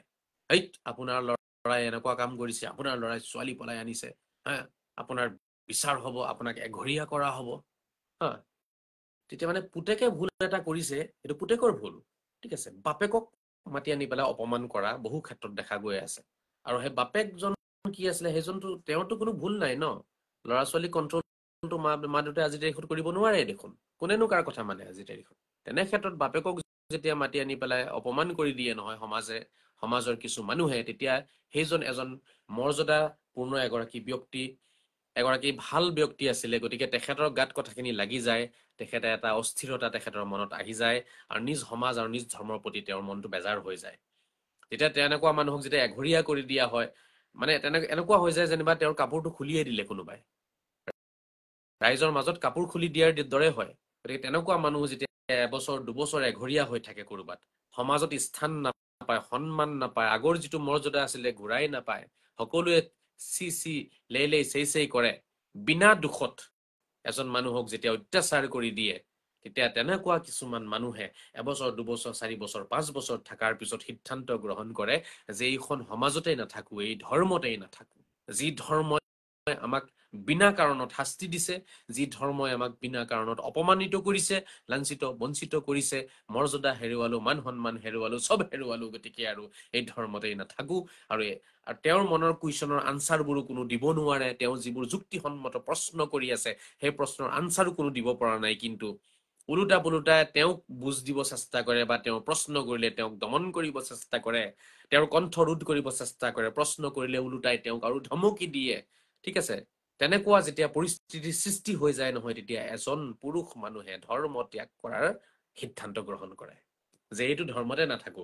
যিটো ধৰ্মত কোনো লজিক নাই, যিটো ধৰ্মত কোনো আনচাৰ নাই, প্ৰশ্নৰ কোনো আনচাৰ নাই, প্ৰশ্ন কৰাৰ অধিকাৰ নাই, অন্ধবিশ্বাস সোমাই আছে, য'ত যি ধৰ্মৰ সমাজ ব্যৱস্থা এনেকুৱা ধৰণৰ লেতেৰা হ'ব, য'ত কোনোবাই ভুল কৰিলে কোনোবাই শাস্তি পাই আছে, বিনা কাৰণত এঘৰীয়া কৰি দিছে, বিনা কাৰণত মানহানি হৈ গৈ আছে, তেনেকুৱা সমাজত নাথাকো, তেনেকুৱা ধৰ্মত নাথাকো বুলি ভাবি কিন্তু বহুতেই কি কৰে, নিজ ধৰ্ম ত্যাগ কৰে। বুজি পাইছে আপোনালোকে মোৰ কথাখিনি? একদম মেইন ফেক্টটো মই আপোনালোকক কৈ আছো। সেয়া সনাতনীয়ে হওক বা সেয়া মুছলিমেই হওক, নিজ ধৰ্ম ত্যাগ কৰাৰ এইবোৰে কাৰণ হয়। কিছুমান কুসংস্কাৰ, কিছুমান কুৰীতি নীতি, সেইবোৰৰ বিৰুদ্ধে তেওঁলোকে যেতিয়া মাত মাতে নহয় তেতিয়াই তেওঁলোকৰ ওপৰত হয় মানসিক অত্যাচাৰ, শাৰীৰিক অত্যাচাৰ, আৰু সেই অত্যাচাৰ 2-4 বছৰ সহ্য কৰিব নোৱাৰিয়ে এজন পুৰুষ বা এগৰাকী মহিলাই ধৰ্ম ত্যাগ কৰাৰ চৰম সিদ্ধান্ত গ্ৰহণ কৰে। ইয়াতে মূল কাৰণটো হৈছে সেই নামধাৰী 2 টকীয়া মোল্লা, সেই আপোনাৰ মানুহৰ ঘৰত নিমন্ত্ৰণ খাই ফুৰা মোল্লা, নিমন্ত্ৰণ খাই ফুৰি যিবোৰে পেট পালি আছে, যিবোৰে সংসাৰ চলাই আছে, মানুহৰ ঘৰত নিমন্ত্ৰণ খাই খাই যিবোৰে সংসাৰ চলাই আছে, নিমন্ত্ৰণ নাখালে যাৰ ঘৰত চাকি নজ্বলিব, যাৰ ঘৰত লাইট নজ্বলিব, যাৰ স্কুটাৰত তেল নাথাকিব, যাৰ গাড়ীত তেল নাথাকিব, নিমন্ত্ৰণ নাখালে, ঠিক আছে, মানুহৰ ঘৰত গৈ পেলাই নিমন্ত্ৰণ আৰু নাখায় খাই মাননি নললে যিবোৰে চলিব নোৱাৰিব, তেনেকুৱা 2 টকীয়া ধৰ্মগুৰু, তেনেকুৱা স্বাৰ্থপৰ ধৰ্মগুৰু আৰু তেনেকুৱা জালিয়াতিত লিপ্ত থকা ধৰ্মগুৰুৰ কাৰণে মানুহে ধৰ্মান্তৰণৰ এই প্ৰক্ৰিয়াত মানুহে আগবাঢ়ি যায়।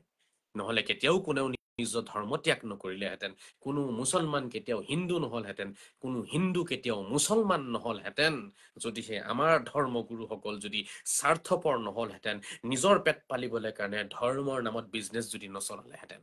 এয়াই হৈছে মেইন কাৰণ। শ্ৰদ্ধা ৰাইজ, মই গোটেই কথাখিনি আপোনালোকৰ সন্মুখত অলপ সময়ৰ মাজতে খুলি ৰাখিলেও উদাহৰণৰ ওপৰত উদাহৰণ মই আপোনালোকক দিব পাৰিম।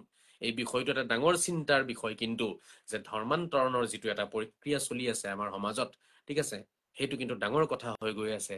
3 তালাকৰ বহু মহিলাই নিজ ধৰ্ম ত্যাগ কৰি দিব বিচাৰে, কাৰণ এই ধৰ্মতে নাথাকো, যি ধৰ্মত তালাক তালাক তালাক তালাক কলেই মানুহৰ সম্পৰ্ক নষ্ট হৈ যায়, শেষ হৈ যায়, বাচ্চা জন্ম দিলো, ল'ৰা ছোৱালী জন্ম দিলো, ল'ৰা ছোৱালী ডাঙৰ দীঘল কৰিলো, ইমান গভীৰ সম্পৰ্ক এটা, ইমান মজবুত সম্পৰ্ক এটা তালাক তালাক তালাক তালাক মাৰি দিলেই যদি নষ্ট হৈ যায়, তাৰ পিছত যদি মই বেলেগৰ লগত গৈ শুবলগীয়া হয়, বেলেগ পুৰুষৰ লগত যদি ৰাতি পাৰ কৰিবলগীয়া হয়, তেনেকুৱা লেতেৰা ধৰ্মতেই নাথাকো, তেনেকুৱা লেতেৰা ধৰ্মই নালাগে। এই 3 তালাক আৰু হালালা প্ৰক্ৰিয়া হৈছে মানুহে ধৰ্ম ত্যাগ কৰাৰ এটা ডাঙৰ কাৰণ। কথাখিনি আপোনালোকে লক্ষ্য কৰিব, মই এনেই কথাখিনি কোৱা নাই, বহুত ডাঙৰ কথা কৈছো এইটো মই। 3 তালাকৰ চিষ্টেমটো আৰু লগতে হালালা প্ৰক্ৰিয়া যিটো চলিছিলে সমাজত, আজিও কৰবাত নহয় কৰবাত মনে মনে চলিব পাৰে, তেওঁলোকে ৰাজহুৱাকে নচলাই, এতিয়া মনে মনে চলাইছে, যিহেতু অসম চৰকাৰ আৰু অসম প্ৰশাসনৰ কটকটীয়া কাৰা চকু নজৰ আছে তেওঁলোকৰ ওপৰত, সেইকাৰণে এতিয়া তলে তলে কৰবাত হ'ব পাৰে। সেই তেনেকুৱা কিছুমান কাৰণত নিৰ্যাতিত হয় এগৰাকী মহিলাই, মান সন্মান যেতিয়া হেৰুৱাই পেলায়, হা, ভাবি চাওক কথাটো ন। ল'ৰা ছোৱালী জন্ম হৈছে, ছোৱালী বোলে বিয়া দিবলৈ হ'ল, ল'ৰাই বোলে বিয়া পাতি আনিলে, এতিয়া এই তালাক তালাক তালাক তালাক মাৰি দিলে বোলে সম্পৰ্কই বোলে ফিনিছ হৈ গ'ল। এইবোৰ ফাল্টু নিয়ম হয়, এইবোৰ ক'তো নাই, কোৰাণতো নাই, ঠিক আছে। একে কোবে তালাক তালাক তালাক 3 বাৰ কৈ দিব, ফিনিছ, সম্পৰ্ক ফিনিছ, সেইটো নাই। এইবোৰ হৈছে সাংগঠনিক নিয়ম, হানফি সাংগঠনিক নিয়ম। হানফি সংগঠনৰ কৰ্তা ধৰ্তা আবু হানিফাই এইবোৰ নিয়ম বনাইছে, ছাফি সংগঠনৰ কৰ্তা ধৰ্তা ছাফিয়ে এইবোৰ নিয়ম বনাইছে, ঠিক আছে। মালিকী হাম্বলি যিবোৰ সংগঠন আছে ইছলামত, সেই সংগঠন বিলাকৰ কৰ্তা ধৰ্তাসকলে এইবোৰ নিয়ম হজৰত মুহাম্মদৰ মৃত্যুৰ 100-150 বছৰ পিছত এইবোৰ নিয়ম বনাই দিছে। এইবোৰ নিয়ম নাছিলে হজৰত মুহাম্মদৰ যুগত, কোনেও দেখাব নোৱাৰে। লাম ইয়াকুন ফি আহদিন নবী সাল্লাল্লাহু তাআলা আলাইহি ওয়াসাল্লাম সালাস তাতলিকাত। স্পষ্ট হাদিস আছে বুখাৰী মুছলিমৰ, মই সময়মতে দেখুৱাম। এইবোৰ সাংগঠনিক এইবোৰ সংবিধান হয়। হানফি সংগঠনৰ সংবিধান বা মালিকী ছাফি এইবোৰ সাংগঠনিক সংবিধান হয়, হজৰত মুহাম্মদ বা কুৰাণৰ সংবিধান নহয়। যিকি নহওক, মোৰ আজিৰ বিষয় সেইটো নহয়। এইবোৰৰ মানে কথাৰ মাজত বহুত বিষয় আছে, কিন্তু এটা এটা ডাঙৰ ডাঙৰ বিষয়। সাংগঠনিক সংবিধান কাক কয়, এতিয়া সংগঠন বুলি মই কৈ আছো, কিয় কৈ আছো, কেলে সংগঠন বনালে তেওঁলোকে, এইবোৰ মানে বহুত ডিটেইলছত আলোচনা কৰিবলগীয়া বহুত কথা। এইবোৰ আমাৰ ইছলাম ধৰ্মটোক টুকুৰা টুকুৰ কৰি পেলালে মানুহে, হজৰত মুহাম্মদে আনা সেই সংবিধানক টুকুৰা টুকুৰ কৰি পেলালে কিছুমান মানুহে। 1400-1300 বছৰ আগতে কিছুমান মানুহ জন্ম লৈছিলে, সেই মানুহখিনিয়ে টুকুৰা টুকুৰ কৰি পেলাই মানুহক কাজিয়া আৰু বিতৰ্কৰ মাজত সোমাই দিলে। হজৰত মুহাম্মদে একো কৰা নাছিলে, তেনেকুৱা কোনো কথাই তেখেতে কোৱা নাছিলে। হজৰত মুহাম্মদ মৰ্যাদা পুৰুষোত্তম, শ্ৰেষ্ঠ পুৰুষ হজৰত মুহাম্মদ, তেখেতৰ নিয়মত এনেকুৱা একো নাছিলে।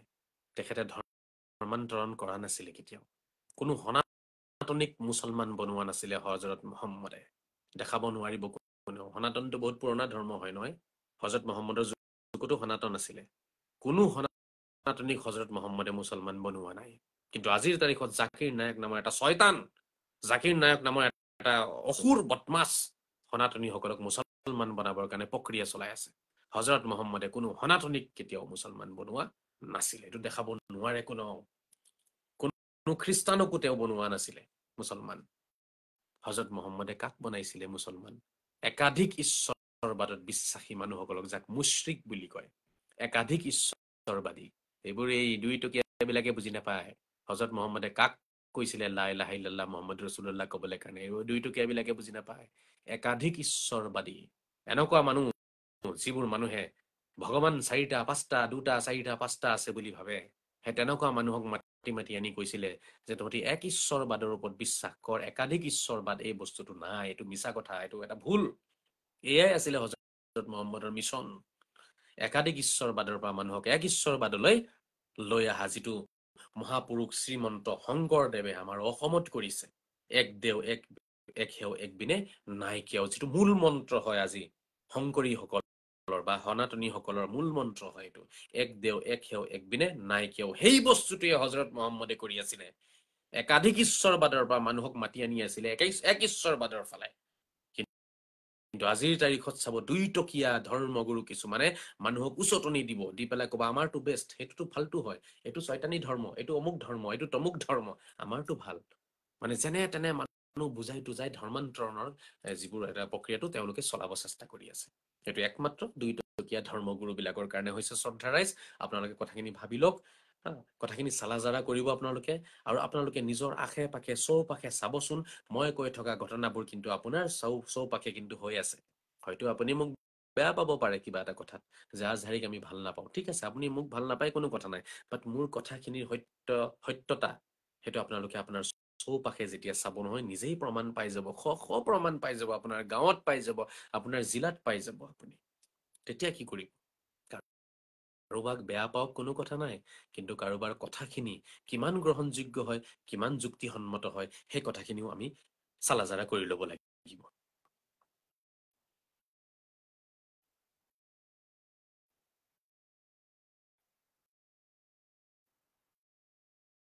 কোনোবাই পঠাইছে, পঠাই পেলাই আকৌ গুচি যায়। চব কোনোবা লাইভ আলোচনা কৰিব যদি বিচাৰিছে আহিব পাৰিব, ঠিক আছে। বিতৰ্ক যদি কৰে, ভদ্ৰতাৰ মাজত বজাই ৰাখি বিতৰ্ক কৰিব লাগিব।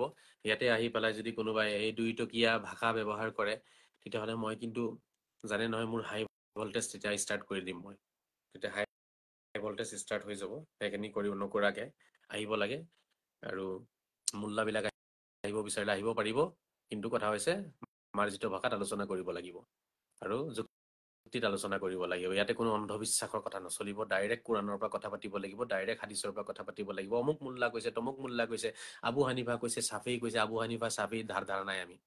আমি আবু হানিফাৰ ধাৰ খোৱা নাই, ছাফিৰ ধাৰ খোৱা নাই। আমি হজৰত মহম্মদক ভাল পাওঁ। হজৰত মহম্মদ হৈছে আমাৰ কাৰণে আদৰ্শ। হজৰত মহম্মদ হয়, ইয়াৰ বাহিৰে নহয়। মুস্তাফা কামাল আজহাৰীৰ কাৰণেতো নহয় কোনো, হজৰত মহম্মদ হয়। গতিকে আলোচনা মোৰ লগত কৰিলে হজৰত মহম্মদৰ কথা ক'ব পাৰিব ইয়াত আহি। ইয়াত কোনো ধৰণৰ অমুক মোল্লাই 500 বছৰ আগত কৈছে, তমুক মোল্লা চাহাবে 1000 বছৰ আগত কৈছে, হানাফি মোল্লাই কৈছে, ছাফি মোল্লাই কৈছে, এইবোৰ দল সংগঠন হয়, ঠিক আছে। এইবোৰ দল সংগঠনৰ কথা নচলে। যেনেকে আমাৰ অসমত দল সংগঠন আছে, আমচু নেমচু আৰু কত দল সংগঠন আছে, ঠিক তেনেকুৱা দল সংগঠন হয়। হানাফি ছাফি মালিকী হাম্বলী এইবোৰ দল সংগঠন হয়, ঠিক আছে। এইবোৰ দল সংগঠনৰ কথা ময়ো নামানো, আৰু মই আহ্বান জনাম আপোনালোকক, যিমান পাৰে কথাবোৰ নিজে চালাজাৰা কৰক। হজৰত মহম্মদৰ যুগত এনেকুৱা কোনো দল সংগঠন নাছিলে, বা হজৰত মহম্মদৰ যিসকল অনুসৰণকাৰী আছিলে তেওঁলোক কোনো ধৰণৰ তেনেকুৱা নামধাৰী নাছিলে যে মই হানাফি হওঁ, মই ছাফি হওঁ, মালিকী হওঁ, মই তমুক হওঁ, এইবোৰ একো নাছিলে, ঠিক আছে। এইবোৰ পিছৰ সৃষ্টি হয় নিজকে প্ৰতিষ্ঠিত কৰিবৰ বাবে, নিজৰ দলটো আগবঢ়াই লৈ যাবৰ কাৰণে, ঠিক আছে। এইবোৰ কিছুমানে কি কৰিছে আপোনাৰ, এইবোৰ ষড়যন্ত্ৰ ৰচনা কৰিছে।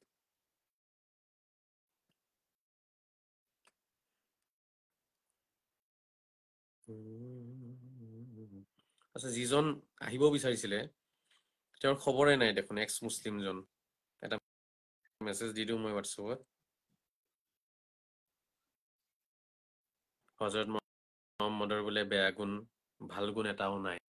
হেল্ল', কোনোবা এজন আহিছে। হেল্ল', কেমেৰা অন কৰক, কেমেৰা অন কৰক। হেল্ল', শুনিছে যদি কেমেৰাটো অন কৰক। হেল্ল', কেমেৰাটো অন কৰিবনে? ৰঙা ৰঙা দেখাই আছে দেখোন।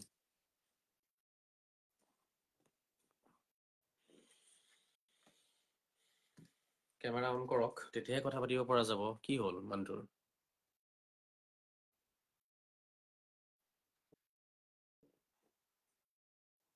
কেমেৰা অন কৰিবনে আপোনালোকে? মানে যিজন আহিছে তেওঁক কৈছোঁ, নকৰে যদি যাওক আৰু, ৰিমুভে কৰি দিছোঁ।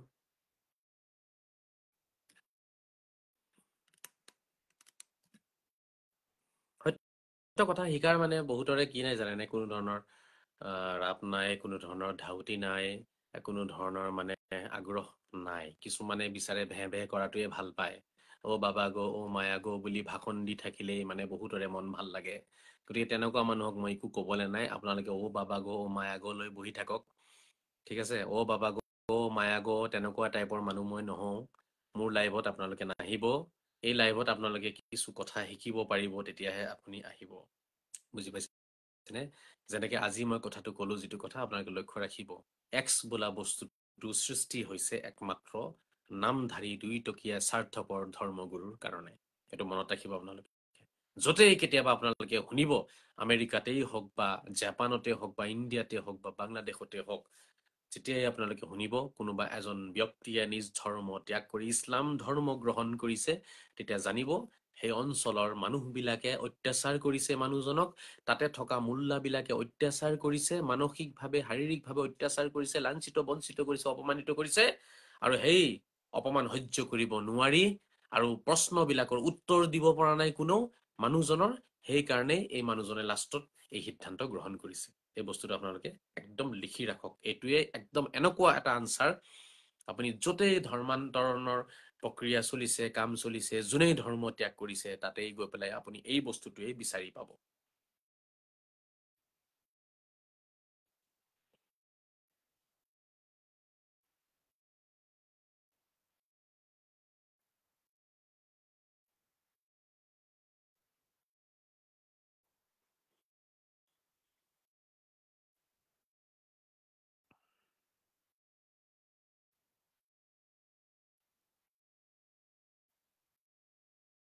কিছুমান কমেণ্ট কৰি হাঁহি উঠি যায়। দিয়ক বাদ দিয়ক, কমেণ্ট নপঢ়ো মই। তো এতিয়া এঘণ্টা হৈ গ'ল, মই এৰিছোঁ আৰু 11টা বজাত মই এৰি দিম, 4 মিনিট আছে। মই আকৌ অসমৰ এক্স মুছলিমসকলক মই অনুৰোধ জনাম, যিটো ভুল আপোনালোকে কৰিছে সেই ভুল আপোনালোকে শুধৰাব পাৰিব। আপোনালোকে মোৰ লগত যোগাযোগ কৰক, ঠিক আছে? যোগাযোগ কৰক আৰু আপোনালোকে আহক, মোৰ লগত আলোচনা কৰক। আপোনালোকৰ যিমান কুৱেশ্যন আছে আনচাৰ মই দিম আপোনালোকক। আৰু মোৰ বাহিৰে আপোনালোকৰ এই আনচাৰখিনি কোনেও দিব নোৱাৰে অসমত, ঠিক আছে? কোনোবা এটাই লিখিছে কি জানে, তোৰ পেজ চেছ কৰিম। তহঁতি এইটোৱে কৰিবি, তহঁতি হৈছ হিজৰা। হিজৰা যিবোৰ মানুহ হয়, বুজি পাইছেনে? তৃতীয় লিংগ বুলিও কয় নহয়, এটা কোনো লিংগ নাথাকে, আধা আধা থাকে। গতিকে ইহঁতি হৈছে, এইবোৰ হৈছে তেনেকুৱা টাইপৰ মানুহ। তহঁতি মোৰ সন্মুখত আহি কথা পাতচোন, যদি মতা হও, যদি মাইকী হও তথাপিও কথা পাতাহি। আৰু যদি হিজৰা হও তেতিয়াহ'লে কথা নাপাতিবি তহঁতি। মই হিজৰাসকলক বেয়া নাপাওঁ, তেওঁলোক আল্লাহৰ সৃষ্টি হয়, তেওঁলোক ভগৱানৰ সৃষ্টি হয়। যিহেতু কথাটো আমাৰ সমাজত চলে ন, অলপ কাৰোবাক ডাউন দিবলৈ কাৰণে তেনেকুৱা কথা কয়। একচুৱেলি মোৰো ভুল হৈছে এইটো কথা কোৱা। একচুৱেলি তেওঁলোকক কাপুৰুষ বুলি ক'ব লাগে, হিজৰা বুলি ক'ব নালাগে। যিহেতু হিজৰাসকল আল্লাহৰ সৃষ্টি, ভগৱানৰ সৃষ্টি হয়, তেওঁলোকৰ এটা নিজৰ ফিলিংছ আছে, তেওঁলোকৰ এটা নিজৰ জীৱন আছে। গতিকে আমি তেওঁলোকক মানুহ হিচাপে আমি সিমানেই মৰ্যাদা দিব লাগিব, যিমান মৰ্যাদা এজন পুৰুষে পাই আছে বা এগৰাকী মহিলাই পাই আছে। ঠিক আছে? এই বিষয়টো লৈ পেলাই মই এদিন এটা লাইভ কৰিম, ধুনীয়া লাইভ কৰিম।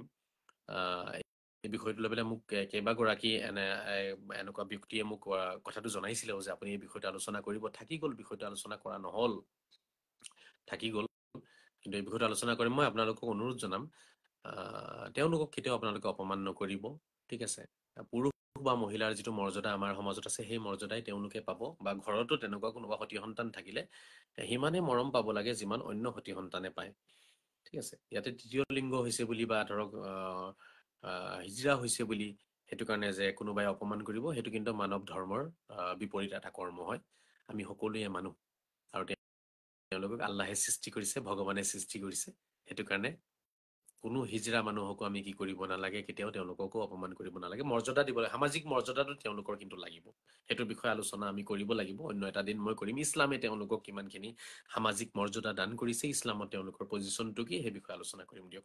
এতিয়া মই কৈ আছিলোঁ যিটো, সেইটো হৈছে কাপুৰুষ। মানে কাপুৰুষ বিলাকে যেতিয়া নোৱাৰে মোৰ লগত, তেতিয়া তেওঁলোকে মোৰ পেজ নষ্ট কৰাৰ তেওঁলোকে বাহানা মাৰি থাকিব। পেজ নষ্ট কৰিম, হেন কৰিম, তেন কৰিম। বাবা, তহঁতৰ যদি শক্তি আছে, তহঁতি মোৰ কথাৰ আনচাৰ দে। তহঁতৰ ভুলত, তহঁতৰ ছয়তানি, তহঁতৰ চৰিত্ৰৰ দুখত মানুহে ধৰ্ম ত্যাগ কৰি আছে। তহঁতৰ চৰিত্ৰৰ কাৰণে, তহঁতৰ কুচৰিত্ৰ, তহঁতৰ কুৰীতি নীতি, তহঁতৰ কুসংস্কাৰৰ কাৰণে আজি নিজ ধৰ্মৰ মানুহে ধৰ্ম ত্যাগ কৰি অন্য ধৰ্মলৈ গৈ আছে। লাজ নালাগে এতিয়াও তহঁতৰ দিমাগৰ বাত্তি কৰে, দিমাগ কি বাত্তি अभी भी नहीं जली। কিছুমান অভদ্ৰ ইয়াতো গালি পাৰি আছে, ইহঁতৰ শিকিবলৈ মন নাই, ইহঁতি হৈছে নিজৰ পেট চলাব খালি। লাজ নাইকিয়া, জানা কাম কৰ না তহঁতি। মানুহক লৈ পেলাই নাটক আৰম্ভ কৰিছে। ৰোজাৰ মাহ আহি আছে, এতিয়া আনি চাব, টোপোলা লৈ লৈ গোটেই মানুহৰ ঘৰে ঘৰে ছয়তানৰ লিখীয়া ঘূৰিব এটা এটা টকা তুলিবলৈ কাৰণে। আহি গ'ল এটা বিজনেছৰ দিন, আৰু 15 দিনমান আছে। তাৰপিছত গোটেই বছৰৰ বাজেট সিহঁতি এতিয়া বাজেট ৰেডি কৰি আছে চবে। গোটেই বছৰৰ টকা পইচা সিহঁতি এতিয়া ৰোজাৰ মাহত উঠাব, উঠাই গোটেই বছৰ কাম কাজ নকৰি পেলাই খালি মানুহৰ লগত ফাল্টুমি কৰিব, ভাষণ দিব, ঠিক আছে, মানুহৰ ঘৰে ঘৰে গৈ নিমন্ত্ৰণ খাব, এইবোৰ কৰি কৰি সিহঁতি জীৱন পাৰ কৰিব এতিয়া। বাকী ৰোজাৰ মাহ আহি আছে, চাব, টোপোলা লৈ লৈ ঘৰে ঘৰে যাব, জাকাতৰ টকা ল'ব, ফিতৰাৰ টকা ল'ব। এইটোৰ ওপৰত মই আলোচনা কৰিম। জাকাত ফিতৰাৰ টকা মাদ্ৰাছা মছজিদত কেতিয়াও দিব নালাগে, সেইটো পাপ হৈ যাব। জাকাত ফিতৰাৰ টকা মাদ্ৰাছা মছজিদত দিলে পাপ হ'ব, আৰু জাকাতো আদায় নহয়, ফিতৰাও আদায় নহয়। সেইটো অকল দুখীয়া মানুহক দিব লাগিব, অকল দুখীয়া মানুহক দিয়ক, নিজে দিয়ক, কোনো মুল্লা চুল্লাৰ হাতত নিদিব এইবোৰ টকা। মাদ্ৰাছা চলাব নোৱাৰে জাকাতৰ টকাৰে, ঠিক আছে, একদম ভুল, এইবোৰ নিয়ম ভুল। মোৰ নিজৰ মাদ্ৰাছা আছে, তাতো মুল্লাবিলাকে আগতে জাকাতৰ টকা লৈছে, লৈ লৈ মাদ্ৰাছা চলাইছে। সেইকাৰণে মই বন্ধই কৰি দিলোঁ মাদ্ৰাছা। মোৰ ইয়াতো তেওঁলোকে চলাব চেষ্টা কৰিছিলে। এইটো মনত ৰাখিব আপোনালোকে। 11টা বাজি গ'ল, আজিৰ বিষয় এইটো নহয়, মই এৰিছোঁ এতিয়া আপোনালোকক সকলোকে। কথাটো হ'ল যে এক্স মুছলিম বা এক্স সনাতনী আমাৰ সমাজত কিয় সৃষ্টি হৈছে, কাৰণটো কি? ইয়াৰ আনচাৰটো হৈছে, এক্স মুছলিম বা এক্স সনাতনী সৃষ্টি হোৱাৰ কাৰণটো হৈছে অযোগ্য, অশিক্ষিত, স্বাৰ্থপৰ, দুইটকীয়া ধৰ্মগুৰু। এই দুইটকীয়া ধৰ্মগুৰুবিলাকৰ কাৰণে এই ধৰ্মগুৰুবিলাকে যেতিয়া ভুল বিশ্লেষণ কৰে, গীতাৰ ভুল বিশ্লেষণ কৰিব, কোৰাণৰ ভুল বিশ্লেষণ কৰিব, যেতিয়া তেওঁলোকে ভুল অনুবাদ কৰিব, ভুল ৰীতি নীতিবোৰ তেওঁলোকে ধৰ্মীয় ৰীতি নীতি বুলি যেতিয়া মান্যতা দি দিব, সেই ভুল ৰীতি নীতিবিলাকৰ অত্যাচাৰত পৰি বলি হৈ পেলাই কিছু ব্যক্তিয়ে নিজ ধৰ্ম ত্যাগ কৰে। মানসিক অত্যাচাৰত পৰে, শাৰীৰিক অত্যাচাৰত পৰে, সামাজিকভাৱে অপমানিত হয়, লাঞ্ছিত বঞ্চিত হয়, আৰু তাৰপিছত সেই ধৰ্মটো ত্যাগ কৰাৰ সিদ্ধান্ত গ্ৰহণ কৰে। গতিকে মেইন কাৰণটো হৈছে এই অযোগ্য ধৰ্মগুৰু, ঠিক আছে, যিবিলাকে স্বাৰ্থপৰ হৈ পেলাই নিজৰ স্বাৰ্থ সিদ্ধিৰ কাৰণে তেওঁলোকে ধৰ্ম বিক্ৰী কৰে, আৰু যি টি নিয়ম মানুহৰ ওপৰত জাপি দি পেলাই মানুহৰ জীৱনটো ধ্বংস কৰিব চেষ্টা কৰে, মানুহক ৰছীৰে বান্ধি ঘৰৰ ভিতৰত ৰাখিব বিচাৰে। তেওঁলোকৰ কাৰণে এই এক্স বোলা বস্তুটো সৃষ্টি হৈছে, এক্স মুছলিম বা এক্স সনাতন।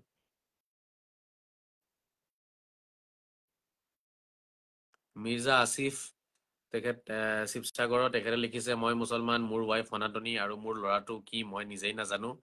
আপোনাৰ ল'ৰাটো মানুহ হয়, আপুনি মুছলমান, আপোনাৰ ৱাইফ সনাতনী, আপোনাৰ ল'ৰাটো এজন মানুহ হয়, মানৱ ধৰ্মত আছে আপোনাৰ ল'ৰাটো। আপোনাৰ ঘৰত হজৰত মহম্মদো আছে, আপোনাৰ ঘৰত শ্ৰীৰামো আছে, শ্ৰীকৃষ্ণও আছে। আপোনাৰ ল'ৰাটো ভাগ্যৱান হয়। আৰু ধৰ্ম কি সুধিলে কৈ দিব, মানৱ ধৰ্মত আছে মোৰ ল'ৰাটো। বুজি পাইছেনে? ইছলাম আৰু সনাতনক একেলগে মিহলি কৰি দিলে যিটো সৃষ্টি হয়, এইটো মানৱ ধৰ্ম হয়। বুজি পাইছেনে? সেইটোৱে আপোনাৰ ঘৰত আছে। যেনেকে আপোনাৰ এইটো গাখীৰ, কি কয়, আপোনাৰ চেনি আৰু পানী, আৰু লগতে আপোনাৰ কি কয়, লেমু টেঙাৰ ৰস চেপি পেলাই মিলাই দিলে চৰ্বত সৃষ্টি হয়, আৰু ডেফিনেটলি তাৰ সোৱাদটো বাঢ়ে। নৰ্মেল পানীতকৈ চৰ্বতৰ সোৱাদটো বহুত বেছি হৈ যায়, হয় নাই? তাতে চেনি আছে, নিমখ আছে, তাতে কি আছে, লেমু টেঙাৰ ৰস আছে, আৰু পানী আছে। ঠিক তেনেকুৱা ধৰণৰ আপোনাৰ ল'ৰাটো মানে চৰ্বত হ'ব এতিয়া। বুজি পাইছেনে? মানৱ ধৰ্ম। গতিকে সেয়া, তাৰ বাবে আপোনাক মই অভিনন্দন জ্ঞাপন কৰিছো। কাৰণ ৰাতিপুৱা মাকে তাক স্কুল যোৱাৰ আগতে নামাজ পঢ়িব কৈ যায়, সেয়া দেখো। সেইদিনা সৰস্বতী পূজাত লগৰ লগত কপালত ফুটো লৈ সৰস্বতী পূজাত ভাগ লোৱাও দেখিলো। মই তাক দুয়োটা কৰা দেখিছো। সেইকাৰণে মই নিজে কনফিউজড। আৰু মই যি হৈছে ভাল হৈছে বুলিয়ে ভাবো, কাৰণ মোৰ ল'ৰাটোৱে দুয়োটাই শিকিছে। বঢ়িয়া, টিক লগাব পাৰিব, কোনো প্ৰব্লেম নাই। মূৰত টিক লগালে মানুহৰ ধৰ্ম নষ্ট হৈ নাযায়। আৰু কোনো ধৰ্মৰ মানুহ ধৰ্ম চেঞ্জো হৈ নাযায়। ঠিক আছে, টিক এটা লগাই দিলে যদি মানুহৰ ধৰ্ম নষ্ট হৈ যায়, হাই ৰে হাই, কি অৱস্থা হ'ব তেতিয়া ধৰ্মৰ কোনো ৱেইট নাই নেকি? ধৰ্মৰ কোনো ওজন নাই নেকি? ধৰ্মৰ ভিতৰত কোনো ধৰণৰ গভীৰতা নাই নেকি যে টিক এটা লগালে মানুহৰ ধৰ্ম নষ্ট হৈ যাব? একো ধৰ্ম নষ্ট নহয়। মই যেতিয়া মা কামাখ্যাৰ মন্দিৰত গৈছিলো, তেতিয়া মই তাত নিজে টিক লগাইছো। মোক লগাই দিছে পূজাৰীয়ে, মই লগাইছো, লগাই দিয়া। একদম মা কামাখ্যাৰ একেবাৰে ভিতৰত চবকে যাব নিদিয়ে। তাত আমি যেতিয়া মই গ'লো, তাতে কিবা পাছ থাকে, ডিচি পাছ থাকে। ডিচি পাছৰ ব্যৱস্থা কৰা হৈছিল। তাত যেতিয়া গ'লো, ভিতৰত যিগৰাকী পূজাৰী বহি আছিলে, তেওঁ মোৰ ইয়াত টিক লগাই দিছে। ঠিক আছে, তাৰ ফটো মোৰ ওচৰত আছে। গতিকে টিক ময়ো লগাওঁ। কি আছে, কি প্ৰব্লেম আছে? টিক লগাব পাৰিব, কোনো কথা নাই। সেইবোৰ ভাল কৰ্ম, লগালে কাৰো ধৰ্ম নষ্ট হৈ নাযায়। যিবিলাকে ভাবে ধৰ্ম নষ্ট হৈ যাব টিক লগালে, ধুতিখন পিন্ধিলে ধৰ্ম নষ্ট হৈ যাব, তেনেকুৱা মানুহকতো কেতিয়াও খিলঞ্জীয়া বুলি ক'বই নালাগে। সেইবোৰ মানুহ খিলঞ্জীয়া ভূমিপুত্ৰ হ'বই নোৱাৰে। যিবোৰ মানুহে এনেকুৱা চিন্তাধাৰা লৈ পেলাই জীয়াই আছে বা এনেকুৱা চিন্তাধাৰা সমাজত বিয়পাই আছে, তেওঁলোক কেতিয়াও খিলঞ্জীয়া ভূমিপুত্ৰ হ'ব নোৱাৰে। কাৰণ তেওঁলোকে অন্য ধৰ্মক অপমান কৰি আছে, অন্য ধৰ্মৰ ৰীতি নীতিক তেওঁলোকে ঠাট্টা কৰি আছে।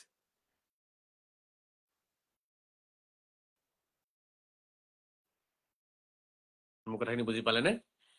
গতিকে কাৰোবাৰ মন গৈছে, টিক লগাইছে, এইবোৰ অত্যাচাৰ আপোনালোকে নচলাব। যে টিক লগালি এতিয়া তোক ধৰ্মৰ পৰা উলিয়াই দিম, তোক তওবা পঢ়াম, তোক পিটিম ধৰি, তই ফাইন দিব লাগিব। এনেকুৱা কিছুমান কৰ্মৰ কাৰণেই বহু ব্যক্তিয়ে আজি আমাৰ সমাজত ধৰ্ম ত্যাগ কৰি দিয়ে। কতো এইবোৰ দেখাব নোৱাৰে, কোৰাণতো কোনো দেখাব নোৱাৰে, হাদিছৰ পৰাও কোনো দেখাব নোৱাৰে যে মাথাত টিক লগাই দিলে এজন মানুহৰ ধৰ্ম নষ্ট হৈ যাব, ধুতিখন পিন্ধি দিলে মানুহৰ ধৰ্ম নষ্ট হৈ যাব। এইবোৰ কোনো দেখাব নোৱাৰে। ঠিক আছে, এইবোৰ খালি আপোনাৰ দল সংগঠনৰ ধৰ্ম হয়। হানফি সংগঠন, চাফি সংগঠন, মালিকী সংগঠন আৰু আপোনাৰ হাম্বলী সংগঠন, এইবোৰ সংগঠনে বনোৱা নীতি নিয়ম হয়। হজৰত মহম্মদে বনোৱা নীতি নিয়ম নহয়। গতিকে আসিফ সাহেব, আপোনাৰ ল'ৰাটো মানৱ ধৰ্মত আছে, মানৱ ধৰ্ম।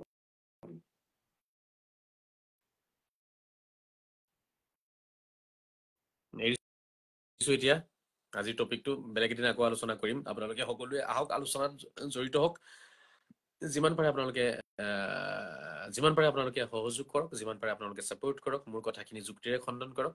মোৰ যদি কোনোবা কথা আপোনালোকৰ বেয়া লাগিছে, দেন মোক গালি নাপাৰি পেলাই আপুনি সেই কথাটো যিমান পৰা যায় দলিল আকাৰেৰে, যিমান পৰা যায় যুক্তিৰে, লজিকেৰে কথাখিনি খণ্ডন কৰিব চেষ্টা কৰক।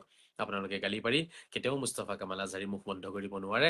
আপোনালোকে মোক দৌৰাই পিটিম, জেলত দিম, বা ঘৰ জ্বলাই দিম, টোক জ্বলাই দিম, গাড়ী জ্বলাই দিম, এইবোৰ কৰি পেলাই আপোনালোকে মোৰ মুখ বন্ধ কৰিব নোৱাৰে। আপোনালোকে মোৰ মুখ বন্ধ কৰি দিব পাৰিব যেতিয়া আপোনালোকে যুক্তিৰে মুখ হৰাই দিব পাৰিব, মোৰ কথাখিনিৰ আনচাৰ আপোনালোকে দিব পাৰিব, তেতিয়া আপোনালোকে মুখ হৰাই দিব পাৰিব। গতিকে মুকলি হৈ আছে আপোনালোকৰ সন্মুখত এইবোৰ কথা। মোৰ প্ৰশ্নখিনিও মুকলি আছে। ঠিক আছে, আনচাৰ দিয়ক, মোৰ মুখ বন্ধ কৰি দিয়ক। গালি পাৰি পেলাই নিজ ধৰ্মক অপমান নকৰিব। গালি পাৰি পেলাই নিজৰ অৱতাৰজনক, নিজৰ নবীজনক, নিজৰ ৰচুলজনক অপমান নকৰিব। সেবাবুল মুমিনে ফুসুকুন ও কেতালুহু কুফৰুন, হয়নে? হযৰত মুহাম্মদে কোৱা নাই, সেবাবুল মুমিনে ফুসুক ও কেতালুহু কুফৰ। এজন ভাল ধাৰ্মিক ব্যক্তিয়ে কাকো গালি নাপাৰে। বিনা কাৰণত গালিৰ কথা কৈছো, কাৰণবশতঃ গালি দিব পাৰিব আপুনি। ঠিক আছে, সেইটো খঙত মানুহে দি দিয়ে, সেইটোৰ কথা ইয়াত অহা নাই। বিনা কাৰণত উত্তৰ দিব নোৱাৰি পেলাই, গোৰামী প্ৰদৰ্শন কৰি পেলাই যিবোৰ গালি মানুহে দিয়ে, য'ত যুক্তি নাথাকিলে, আনচাৰ দিব নোৱাৰিলে গালি দিয়ে, সেইখিনি কথা কৈছে। সেবাবুল মুমিনে ফুসুক, বিনা কাৰণত উত্তৰ দিব নোৱাৰি পেলাই যিবোৰ গালি দিয়ে, সেয়া হৈছে পাপ কৰ্ম। ও কিতালুহু কুফৰ, আৰু কাজিয়া লাগাটো হৈছে আপোনাৰ কুফুৰ। এইটো হৈছে কাফিৰ। যিকেইটা কাজিয়া লাগে বিনা কাৰণত, উত্তৰ দিব নোৱাৰি যিকেইটা কাজিয়া লাগে, সেইকেইটাহে কাফিৰ। হযৰত মুহাম্মদে কৈছে কি, এওঁলোকে বুজিছে কি? কেতালুহু কুফৰুন, অৰ্থাৎ বিনা কাৰণত কাৰোবাৰ লগত বিবাদ কৰক, ঝগড়া কৰক আপুনি, আৰু মানুহজনৰ আনচাৰ দিব নোৱাৰি মানুহজনক মাৰিব যাওক আপুনি। ঠিক আছে, আনচাৰ দিব নোৱাৰে কিন্তু মাৰিব যায়, তেওঁলোক কাফিৰ। এতিয়া বুজক কাফিৰ কোন। মোক যিসকল মাৰিব আহিছিলে তেওঁলোকহে কাফিৰ। কাৰণ মোৰ কথাৰ আনচাৰ তেওঁলোকে দিব পৰা নাই, এতিয়া মোক মাৰিব আহিছে। তো কাফিৰ হ'ল না তেওঁলোক? হযৰত মুহাম্মদে কৈছে কিতালুহু কুফৰ সিবাবুল মুমিন ফুসুকুন ওয়া কিতালুহু কুফৰ এজন মানুহক মাৰিবলৈ কাৰণে দৌৰাই গৈ আছে আপুনি বিনা কাৰণত আৰু সেই মানুহজনৰ প্ৰশ্নৰ আনসাৰ আপুনি দিব পৰা নাই যুক্তি খণ্ডন কৰিব পৰা নাই তেওঁৰ যুক্তিক আপুনি কি কৰিব পৰা নাই আপুনি কাটি উলাই যাব পৰা নাই আপুনি তেওঁৰ লগত লজিকেৰে আপুনি কথা পাতিব পৰা নাই একাডেমিক আলোচনা কৰিব পৰা নাই আৰু মানুহজনক আপুনি মাৰিব বিচাৰিছে সেই মানুহজনে হৈছে কাফিৰ মন্দিৰত গ'লে মানুহ কাফিৰ হৈ নাযায় গিৰ্জাত গ'লে মানুহ কাফিৰ হৈ নাযায় ঠিক আছে কাফিৰ তেতিয়া হয় যেতিয়া হযৰত মুহাম্মদে কৈছে ও কিতালুহু কুফৰ এইটো হযৰত মুহাম্মদৰ কথা এইটো মই কৈছো নেকি মোক মিছামিছি গালি পাৰে কেলে আপোনালোকে যে মই কৈছো এইটো হযৰত মুহাম্মদৰ কথা হাদিছৰ বিশ্লেষণ হয় ভুল বুলি প্ৰমাণ কৰক কোনোবাই হযৰত মুহাম্মদে কৈছে কিতালুহু কুফৰ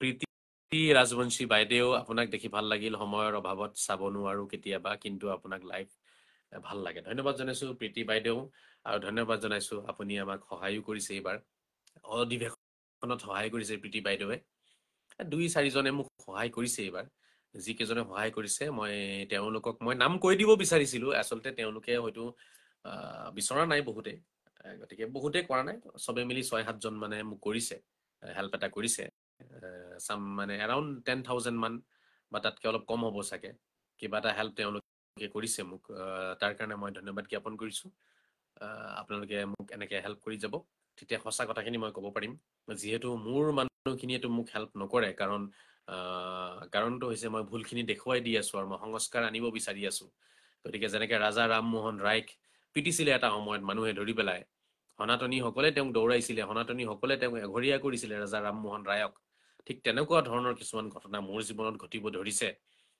গতিকে মই সেইটো কাৰণেই অনুৰোধ জনাম বাইদেউক আৰু বাইদেউৰ লগত যিসকলে সমৰ্থন জনাইছে সেই প্ৰতিগৰাকী ব্যক্তিয়ে সনাতনী হয় এজন দুজনে আছে খালি 2-এজনে মোক দিছে আৰু অনলাইন যিসকল মোৰ ফেন্স আছিলে ফেন্সৰ ভিতৰত এজন দুজনে মোক দিছে মুছলমান আমাৰ আসিফ দাদাও অলপ কিবা এটা আছিলে চাগে তেখেতৰো গতিকে ধন্যবাদ জনাইছো কিন্তু বাকী সকলো সনাতনীয়ে মোক তেওঁলোকে অলপ সহায় কৰিছে এইটো কাৰণে নহয় যে মই তেওঁলোকৰ দালালি কৰি আছো বা তেওঁলোকৰ ধৰ্ম মই প্ৰচাৰ কৰিছো মই হিন্দু ধৰ্ম প্ৰচাৰ কৰিবলৈ কাৰণে অহা নাই মই ইছলাম ধৰ্ম প্ৰচাৰ কৰিবলৈ কাৰণে অহা নাই মই আহিছো মানৱ ধৰ্ম প্ৰচাৰ কৰিবলৈ কাৰণে হযৰত মুহাম্মদ মানৱ ধৰ্মৰ এজন ধৰ্মগুৰু বা এগৰাকী অৱতাৰ আছিল গতিকে এই কথাটো সকলোৱে বুজি ল'লে হ'ল এই কথাখিনি নুবুজিলেই মানুহৰ ভুলটো থাকি যাব মানে গতিকে কাৰো দালালি কৰা নাই কাকো মই উচ্চতাই বা কাকো মই প্ৰশংসা কৰি পেলাই ওপৰত উঠাই দি পেলাই মই কিবা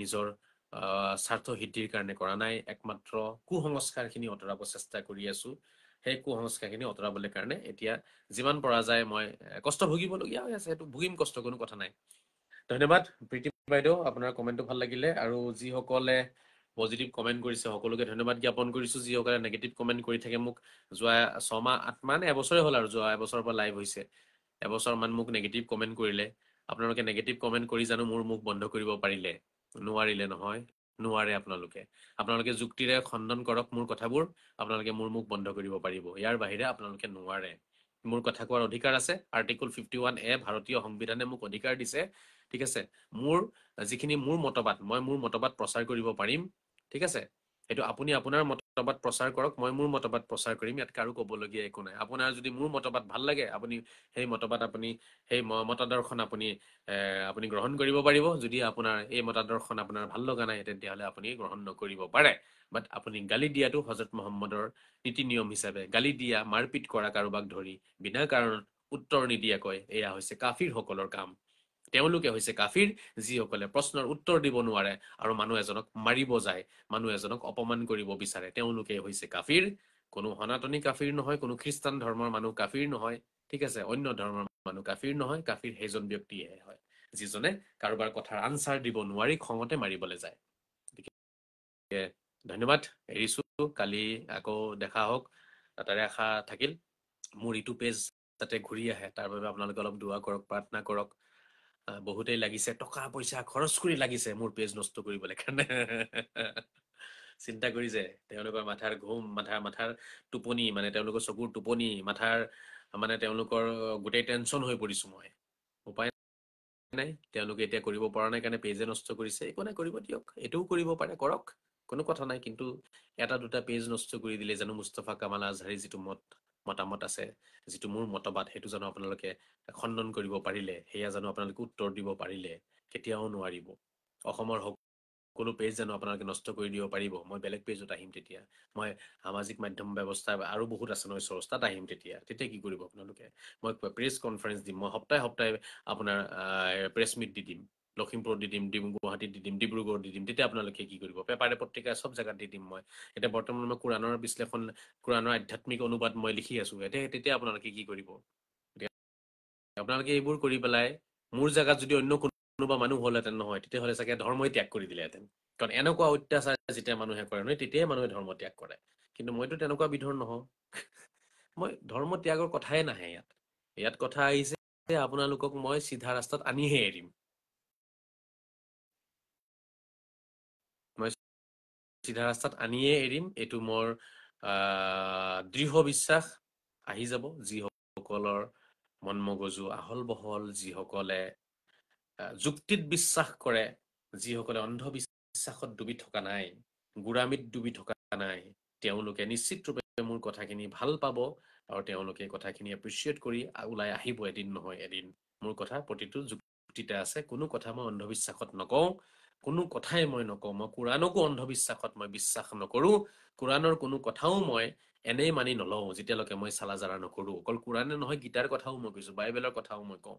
মই কোনো ঐশ্বৰিক কিতাপৰ কথা চকু বন্ধ কৰি মানি নলওঁ।